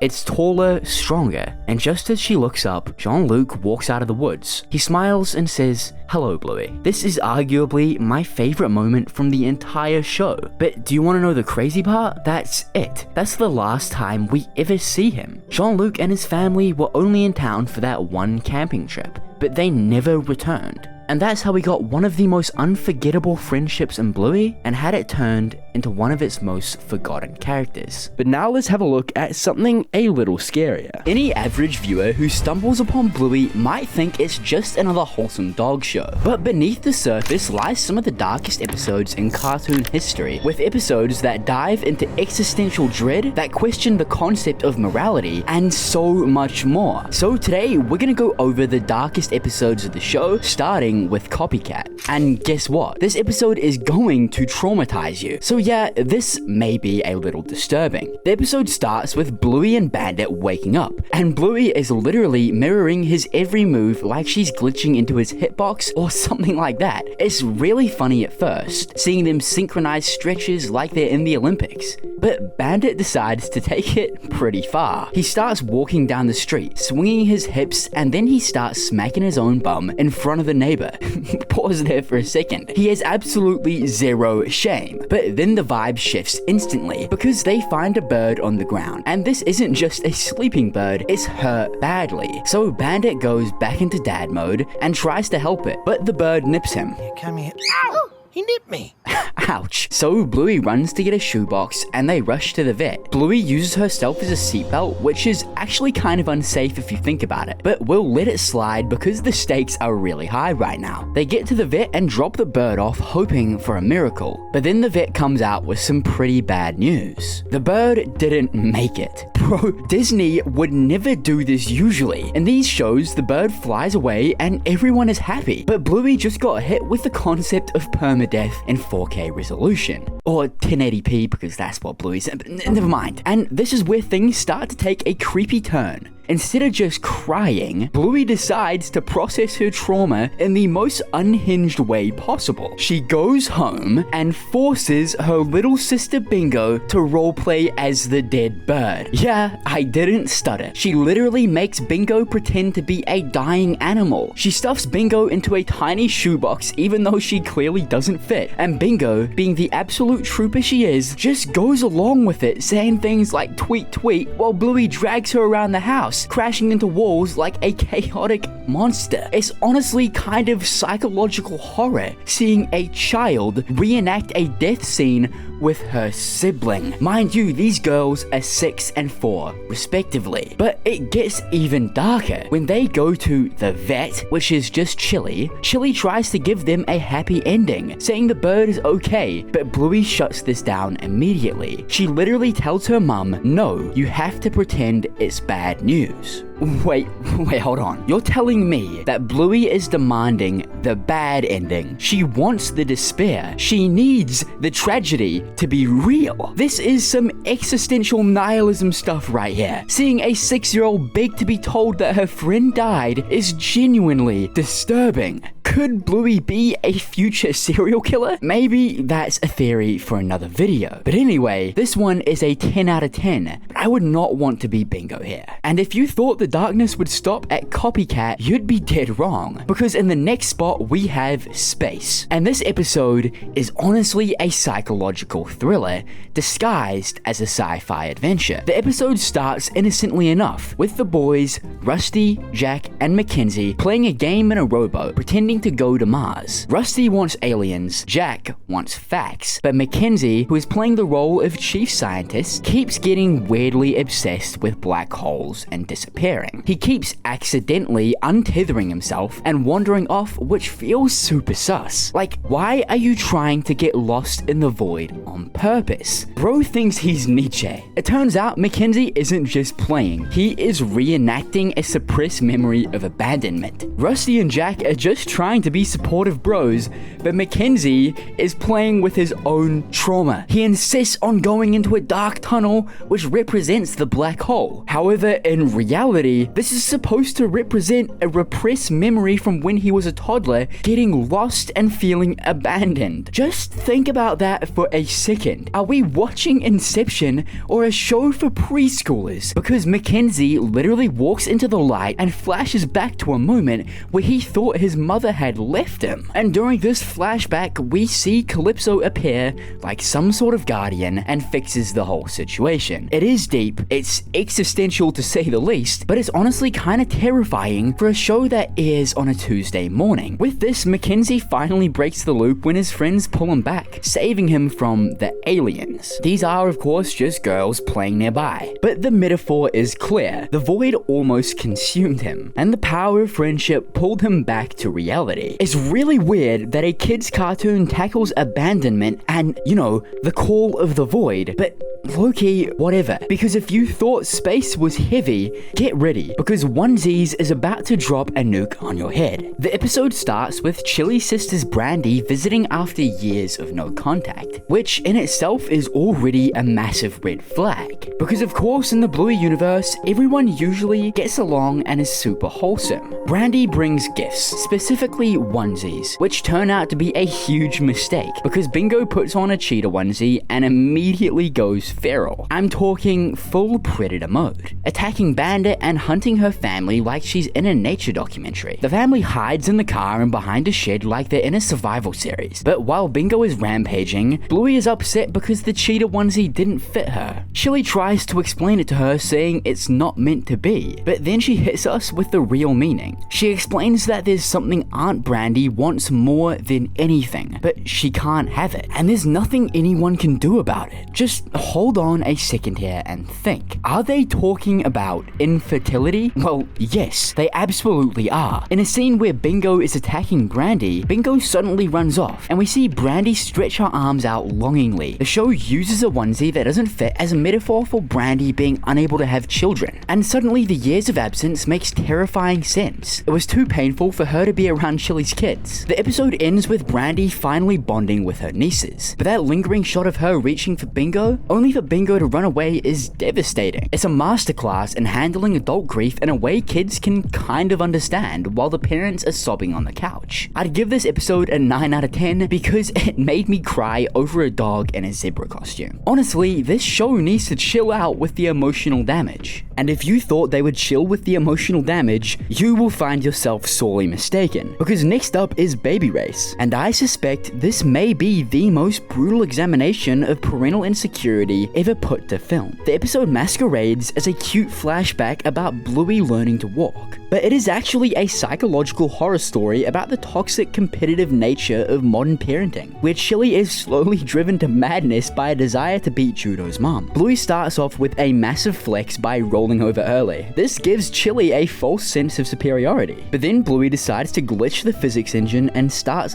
bum shuffling instead of crawling. Meanwhile, Judo is out here speedrunning the developmental tech tree and walking before everybody else. This causes Chili to spiral into a weirdly deep depression where she starts to feel like a total failure. It gets so desperate that they visit Nana, who decides the medical solution is to rub olive oil on the baby's knees. This is really weird. Even Bandit has to step in to question the legality of this boomer logic. The episode hits its emotional peak when Coco's mum, who reveals she has 9 children, looks directly into the camera to tell Chili she's doing a good job. This not only breaks the fourth wall, but it breaks my heart simultaneously. And the true twist comes at the end when Bluey decides to walk into the kitchen, not to win a race, but simply because she saw her mother. Bingo also gets weirdly philosophical here, suggesting that Bluey just saw something she wanted, implying that love is a stronger motivator than competition. And that realization absolutely shatters me. This is a really sad episode, and I just couldn't not include it. But now we arrive at the absolute behemoth of the series, because this is The Sign, and it isn't just an episode, it's a 28-minute feature-length emotional event that I'm pretty sure legally qualifies as psychological warfare against parents. This to me is the finale of Bluey. It's where every single plot point and background character converges into one massive narrative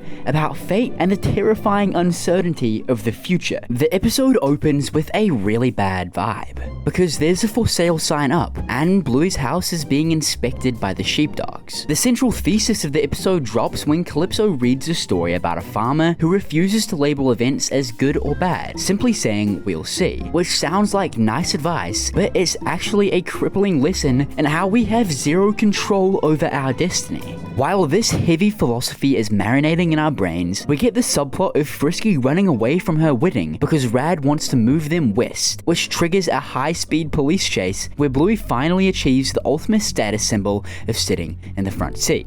They find Frisky at a lookout, but the most important thing that happens isn't the emotional reconciliation, it's the fact that Muffin, an agent of pure chaos, gets a coin stuck in the binoculars. This is where the writing just gets crazy, because that coin, which Bluey found randomly at a juice shop, seems meaningless until the very end. The wedding happens, and Rad and Frisky decide to stay, which is of course a massive W, but the house is still sold, and we have to endure the most heart-wrenching heart-wrenching sequence in the show's history, where the healers are sitting in an empty house, seeing the playroom stripped bare. This is a genuine liminal space horror that hits you right in the childhood trauma center, especially when Bingo finally realizes that moving means leaving her best friend Lila forever, which creates a level of despair that I did not sign up for. But then the universe decides to cash in the we'll see philosophy, because the sheepdogs used the binoculars that Muffin jammed to look for a house, and because the coin forced him to look in a specific direction, they spot a different house, with a pool that just so happens to be on the market, because Winton's dad and the terrier's mum just moved in together, which is a deep lore payoff, and I have many other videos going into that one. But it's safe to say I was not prepared for this, because once they see that house, they pull out of the healer's sale, which leads to the single most hype moment in the series, where Bandit gets the call and literally rips the sign out of the ground. The music swells and Bandit throws the sign into the street like he's exorcising a demon, and the family pile drives him into the grass. It turns out the entire episode was a lesson in the butterfly effect, where a random coin found in a juice shop saved the family home, proving that chaos is the only true ruler of the universe. 10 out of 10, absolute cinematic masterpiece, and I don't think I'll ever recover from this. And next up, we have the most misunderstood character in the entire show.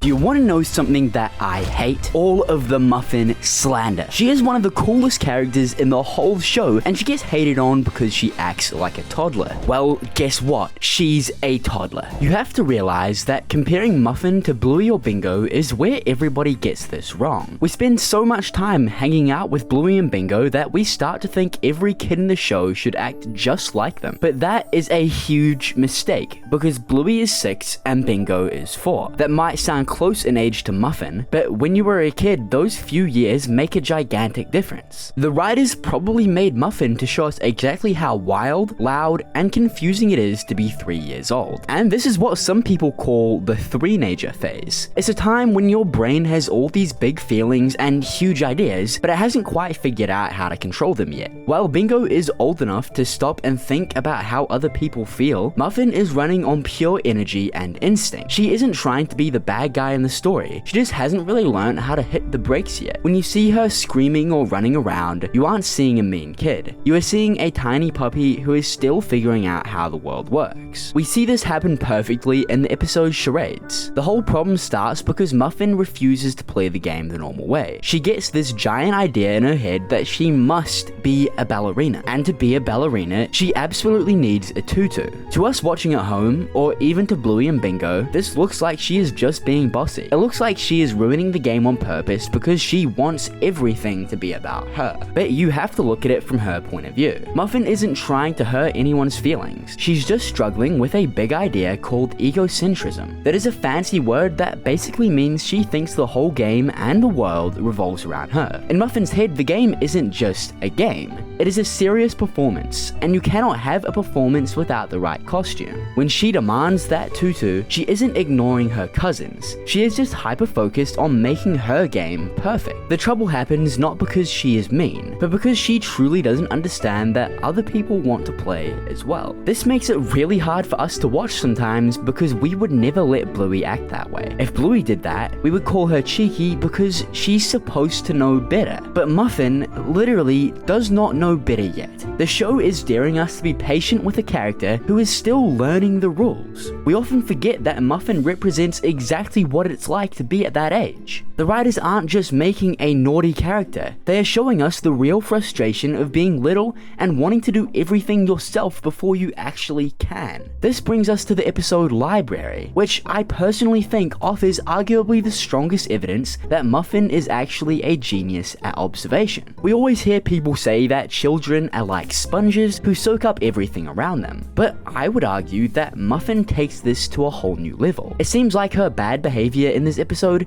isn't really coming from inside her, but rather from the confusing lessons she is getting from the adults in the room. Let's look at the evidence on Uncle Stripe. The trouble really starts when he is driving and accidentally runs through a yellow light that was definitely turning red. Instead of admitting he made a mistake, he tells Muffin that it was okay because it was a special situation. Now, to us watching the show, that might just sound like a dad making a silly excuse, but I suspect Muffin heard something completely different. It looks to me like she interpreted that moment as a brand new rule. If you are special special, you don't have to follow the rules. When Stripe tells her moments later that she is the most special kid in the world, you can almost see the gears turning in her head. I don't think she decides to be naughty here in the library just for the sake of it. It feels more like she's testing out this new power her dad just gave her. If her dad can break traffic rules because he is special, then surely the most special kid in the world can play however she wants. When she refuses to listen to Librarian Bluey or Bingo, she is really just mirroring the exact logic Stripe used in the car. That is why the ending of this episode is so important to my theory here. Stripe has to sit her down and explain that while she is special to her family, she isn't special to the rest of the world. And the truly amazing thing here is that Muffin actually understands what Stripe is saying. Once the rule is explained clearly, she stops the chaos immediately. This suggests to me that Muffin isn't just a chaotic force of nature. She is actually a really smart kid who is just looking for clear boundaries. It makes you wonder if the problem maybe isn't even Muffin at all, but rather the confusing instructions she gets from people raising her. And that brings us straight to the third part of this, which is Muffin's cone. This acts as a perfect counterpoint to the library situation, while Stripe gave too much freedom. I feel like Trixie might have swung a little too hard in the other direction here. We see her trying to physically block a bad habit by putting Muffin in a cone to stop her thumb sucking. It is a pretty funny visual gag, but I think the writers are doing something really clever by showing us that Trixie is struggling with her own self-control regarding chips at the exact same time. It creates this really interesting parallel where both the mother and daughter are fighting against their impulses, and it kind of suggests to me that simply blocking the behavior really doesn't teach them anything. The reason I love this episode is that it shows how much better Muffin responds to fun rather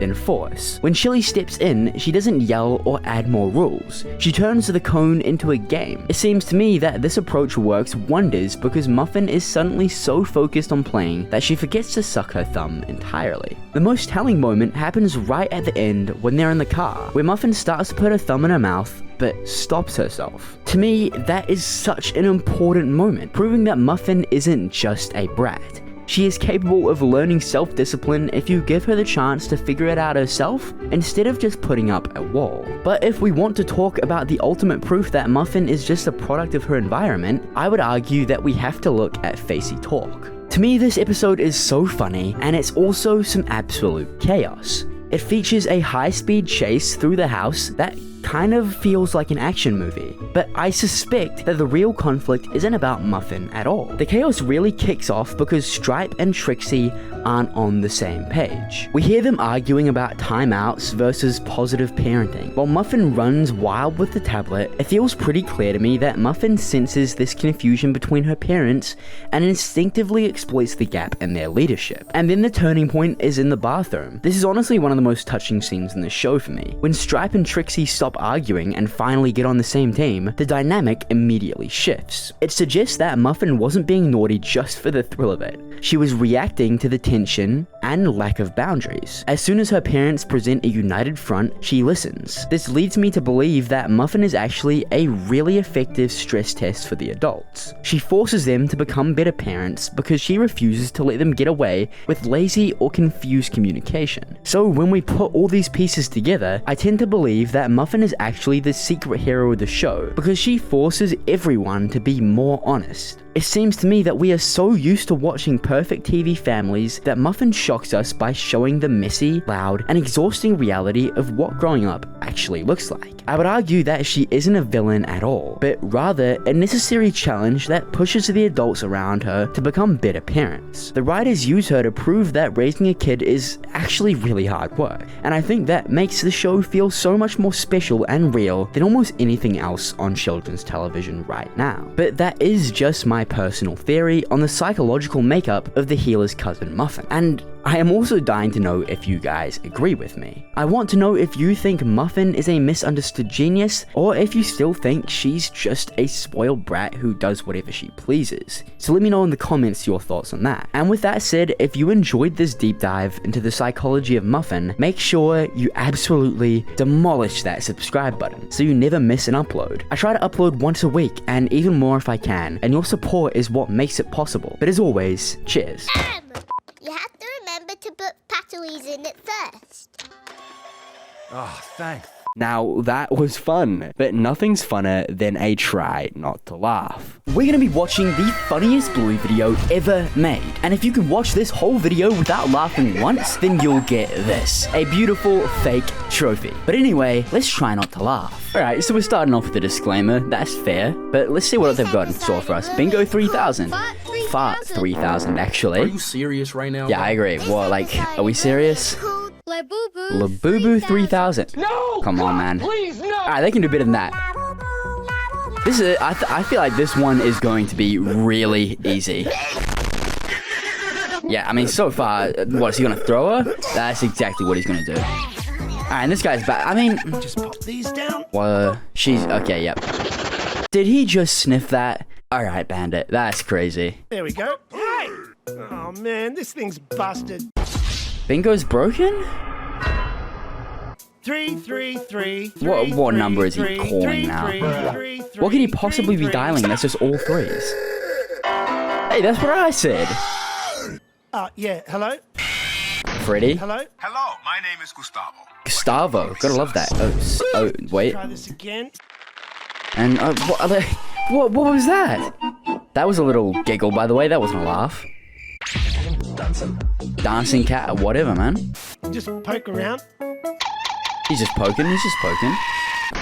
Poke the front bit. Poke the front bit.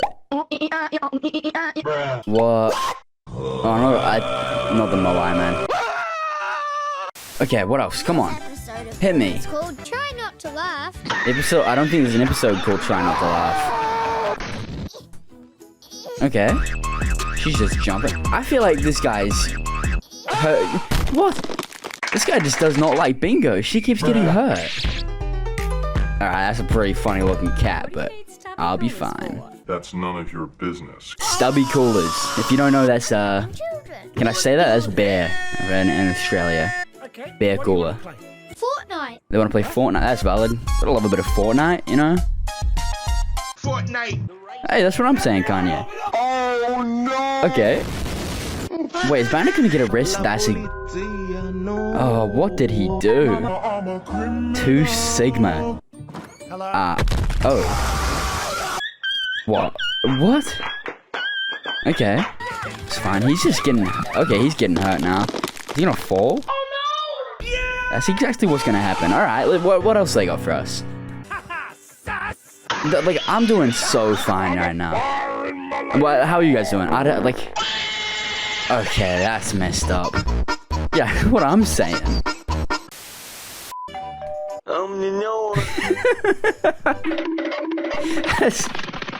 Oh, that wasn't even that fun. No.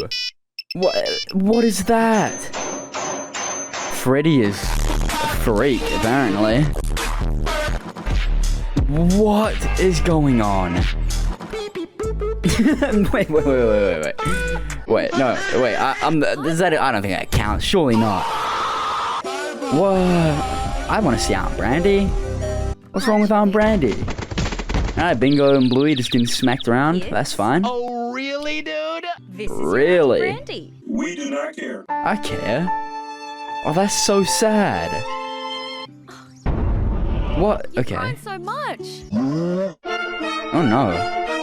How about a Team Fortress 2? Stupid. Oh. That's a little rude. Just like Bombardiro crocodilo. Okay. Enough with the brain rot. just Surely. like your father. Blue Dad. Don't. Oh my gosh. You look just like I don't think she does look like Steve, actually. Oh, onesie. Oh. I remember this episode, actually. Bingo attacks everybody. That's... Okay, yep, that's exactly what's happening. Okay, oh, wow. What about Bandit? Forget Yeah, it, he's leave whooping. Bandit to rot. Pee pee poo poo He's check. done for. Oh, gross. Yeah, valid We can reaction. edit that bit out, right? No. No, we cannot. We're keeping that in. Oh, she's coming back. It's a baby car? What? That's what I'm saying. Alright. Heads hide behind the shed. Heads hide behind the shed. Something... I don't remember that. I don't remember him being in the episode. What else? Come on. Wait, 2 of them? I think we lost her. A few moments later. Say goodbye to Big. Oh no, she got her. This episode of Bluey is called The beach. And Trallallero, trallalla. Oh my god, more brain rot, whatever. Ah, they're gonna have to do better than that if they want to make me laugh. this episode of Bluey. Even though I've already laughed twice, but that doesn't count. Hopefully you guys are doing better than me. Yeah, why is the Minecraft being Bluey? No! This episode of Bluey is called The beach. Oh, go. Alright. Okay. That's a lot of damage! It is a lot of damage. Yeah, Muffin shouldn't have a driver's license. She's only 3. Oh. A few. Oh, Chili's moments gone. Laser? Okay. Yeah, don't make Chili. Don't make anybody's mother angry. You're just wanting to get hurt. Alright. Is that supposed to be sunscreen? Okay, and they're just gone. Whole family's gone. I'm just gonna go fly. She's gonna go fly? Chili's flying in the sky. Alright, what we got here? Wings are shining way up. Did they make this song? Or is this like AI? Clouds you love to soar. If this guy made this song, he can sing. Well done. What a Sigma? What's 9 plus 10? 21? I don't know. She doesn't. Stupid. Oh. Whoa, look at this poop. Wow. Well, I don't want to look at that. And you give me That's legs. disgusting. Legs. Legs. Okay. Legs. Huh? Legs. Huh? Brr, brr, patapim. What? Look, I don't even know what this is, man. Oh, gross, man. You can They're gonna have to do so much hard. They're gonna have to try harder. Oh no! Oh, that guy's back. He was just here before. Oh, and he's dancing now. Girls, can you please move? Oh, bin chickens. Oh no. Wait. What a Sigma? What could happen? Blah blah blah. Ah, okay, wait. This episode of Okay. Bluey is called Muffin unboxing. Xbox. What? Oh. Muffin is an Xbox. She's an Xbox. My daughter's an Xbox. Are you serious right now? Yeah, are you serious? What the hell? Muffin is yeah, actually that's canon by the way. And you see that little tick, she's verified. Meaning she's got more subscribers than me. And if you want to fix that, to go to the toilet. you can just subscribe to me right now, why don't you? Welcome to my unboxing video. Okay. Today we're going What's she to the unboxing? toilet. Oh. That's not an unboxing video. With this dump truck. There's nothing there. I should have more subscribers than Muffin, I think. Magic. Dad, Ooh, I magic. don't want a dump truck. I want to go to the toilet. That's like the 3rd time? Come on.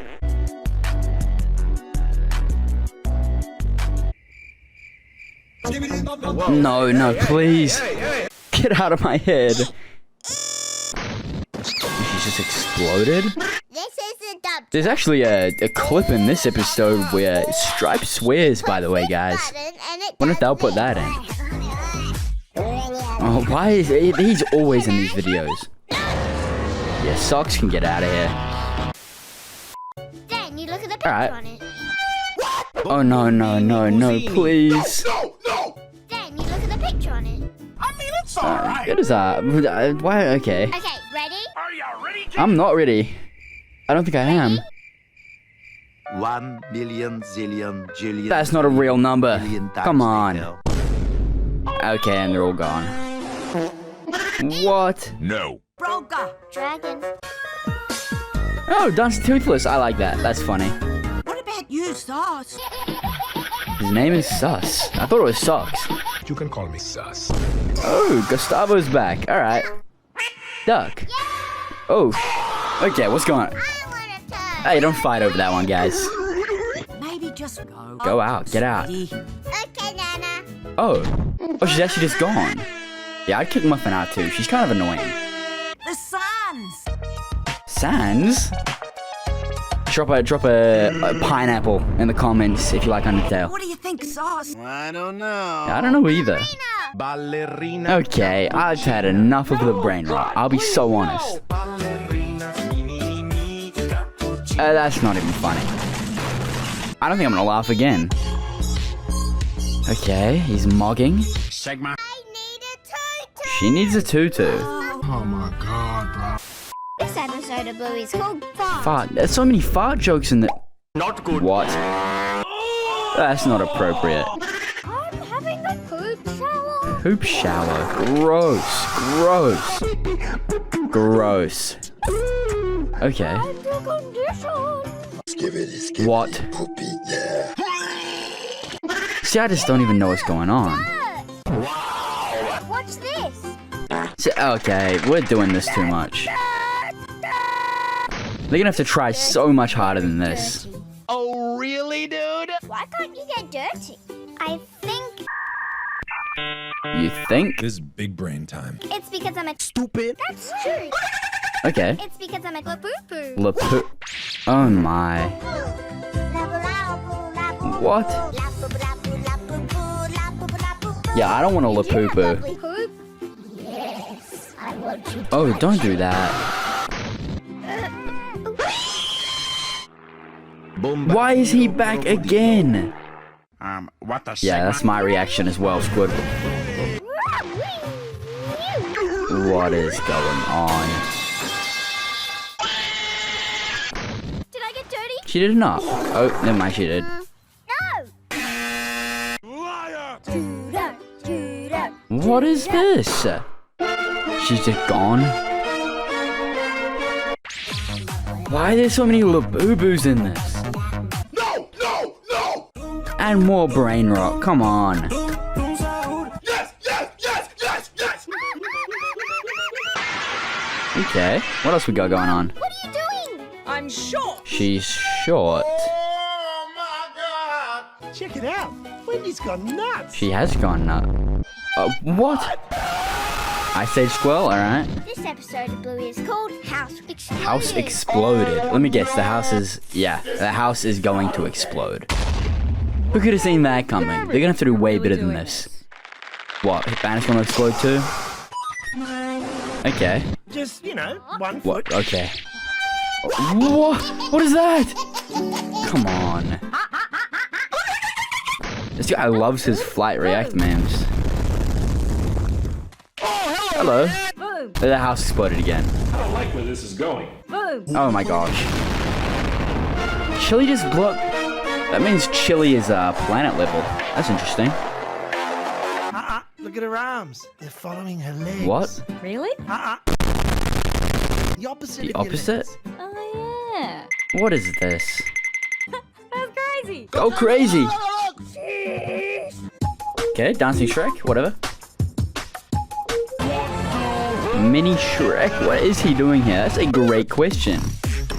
He loves that guy as well. Oh my gosh, enough of the brain rot, please. Here we go. Here we go. Feet okay? Arms okay? Hmm. I think we're good. And she's gonna fall, just like Bandit.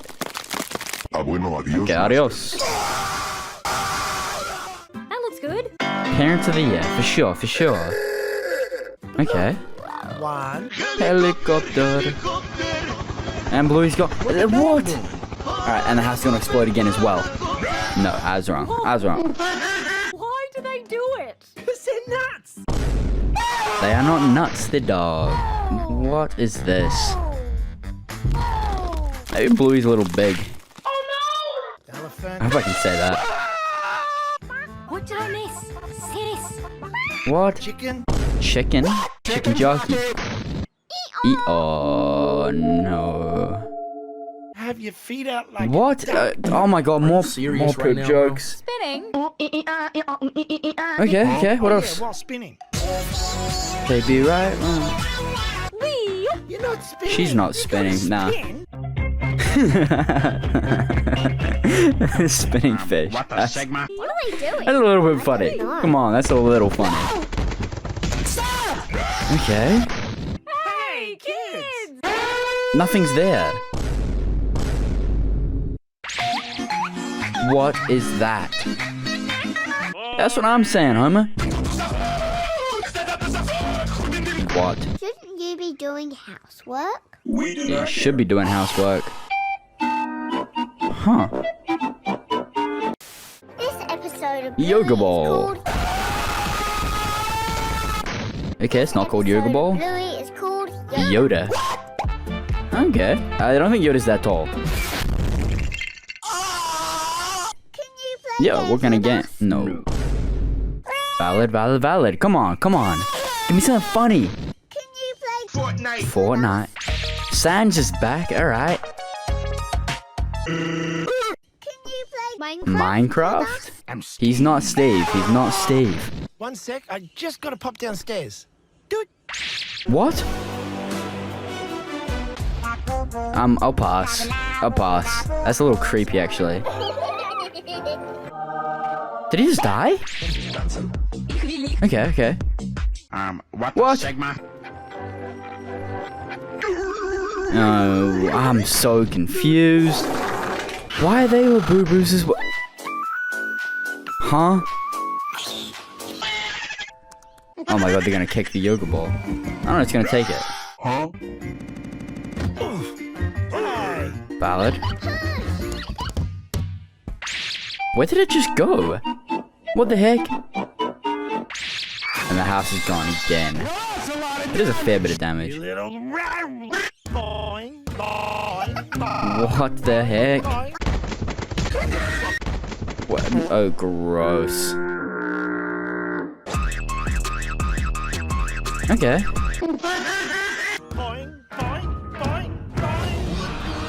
What?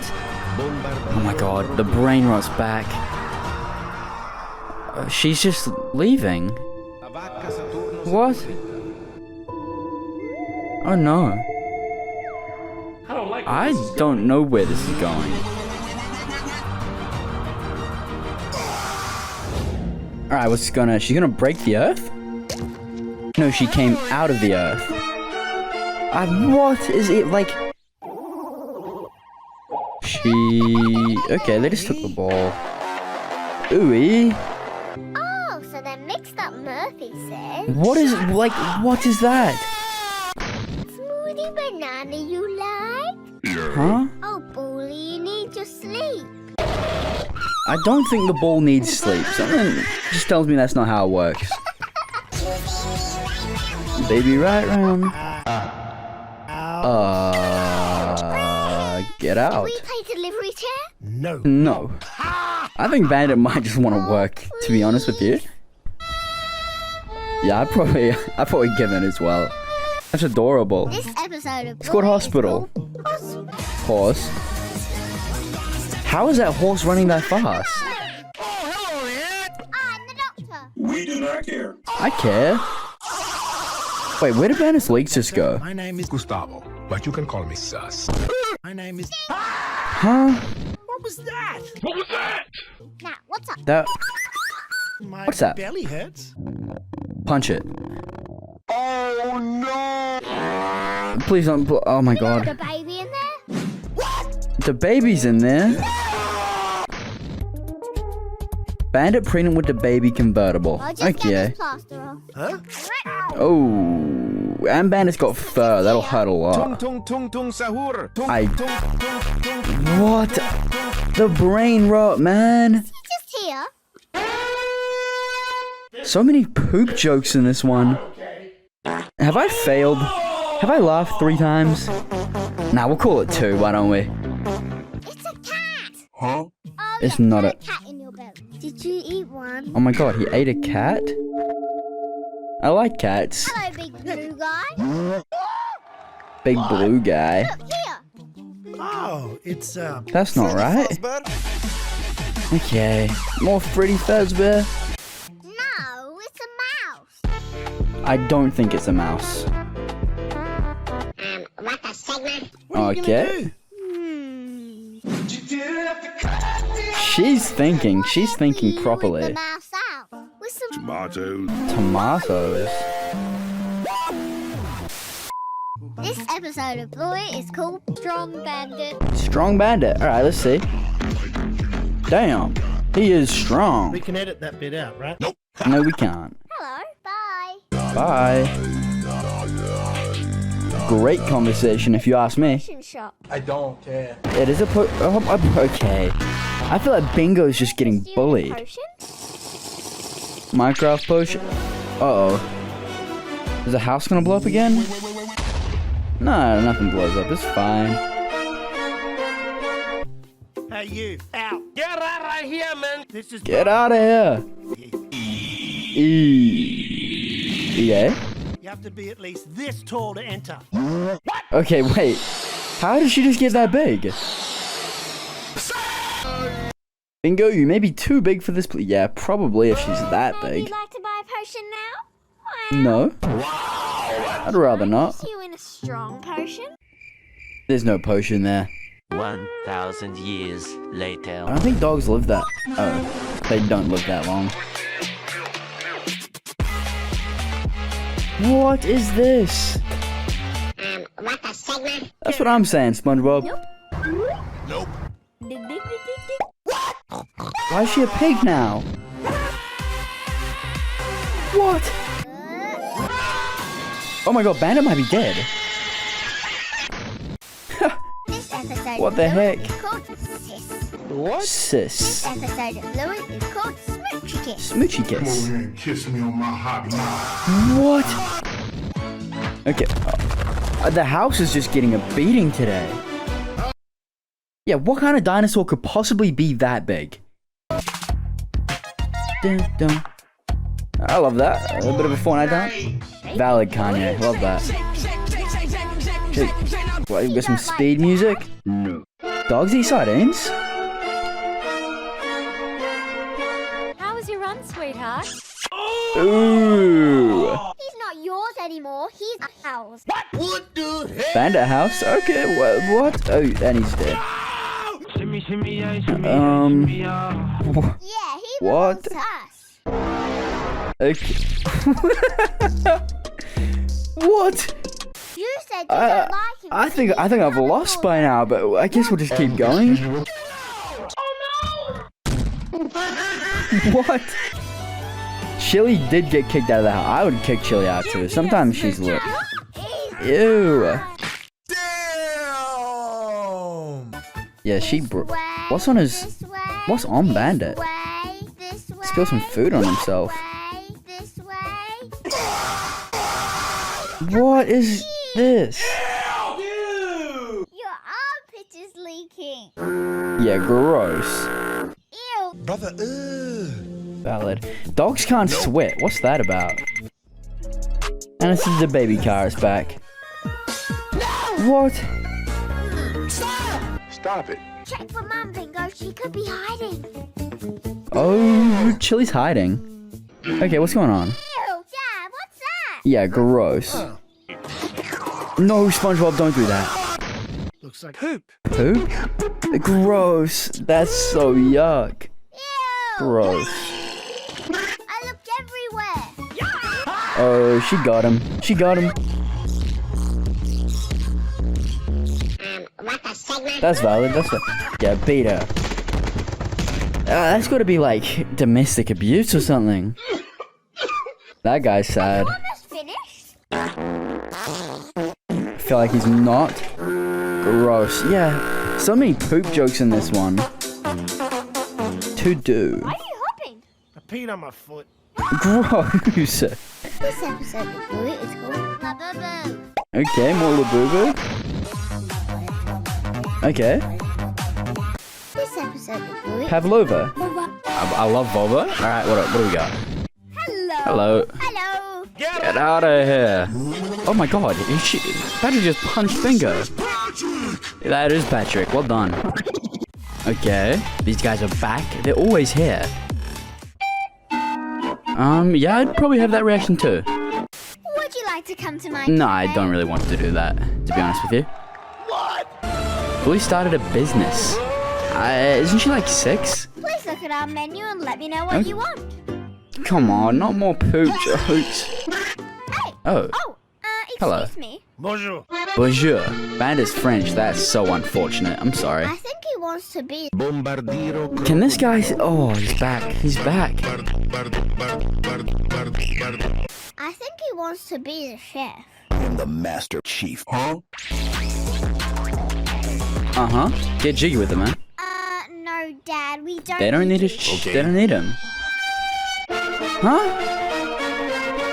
Oh, poor bandit, man. Oh, I think he might want to be the chef.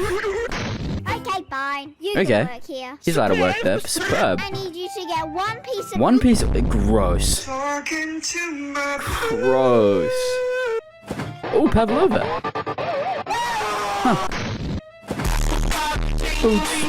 Oh, okay. What is... No. Pretty What a segment. valid. See? Hey, there's a little soy sauce fish there. Uh-huh. What? What? See, this is insane. This is gross. Please stop. Oh, valid. Beans. Those are beans. Well done. We don't want pepper. What? We want beans. Are you serious right I want now? pavlova. I don't want beans. Oh, well, that's it. Let me know if you guys laughed. I definitely failed that challenge. With that said, thanks for watching, and cheers.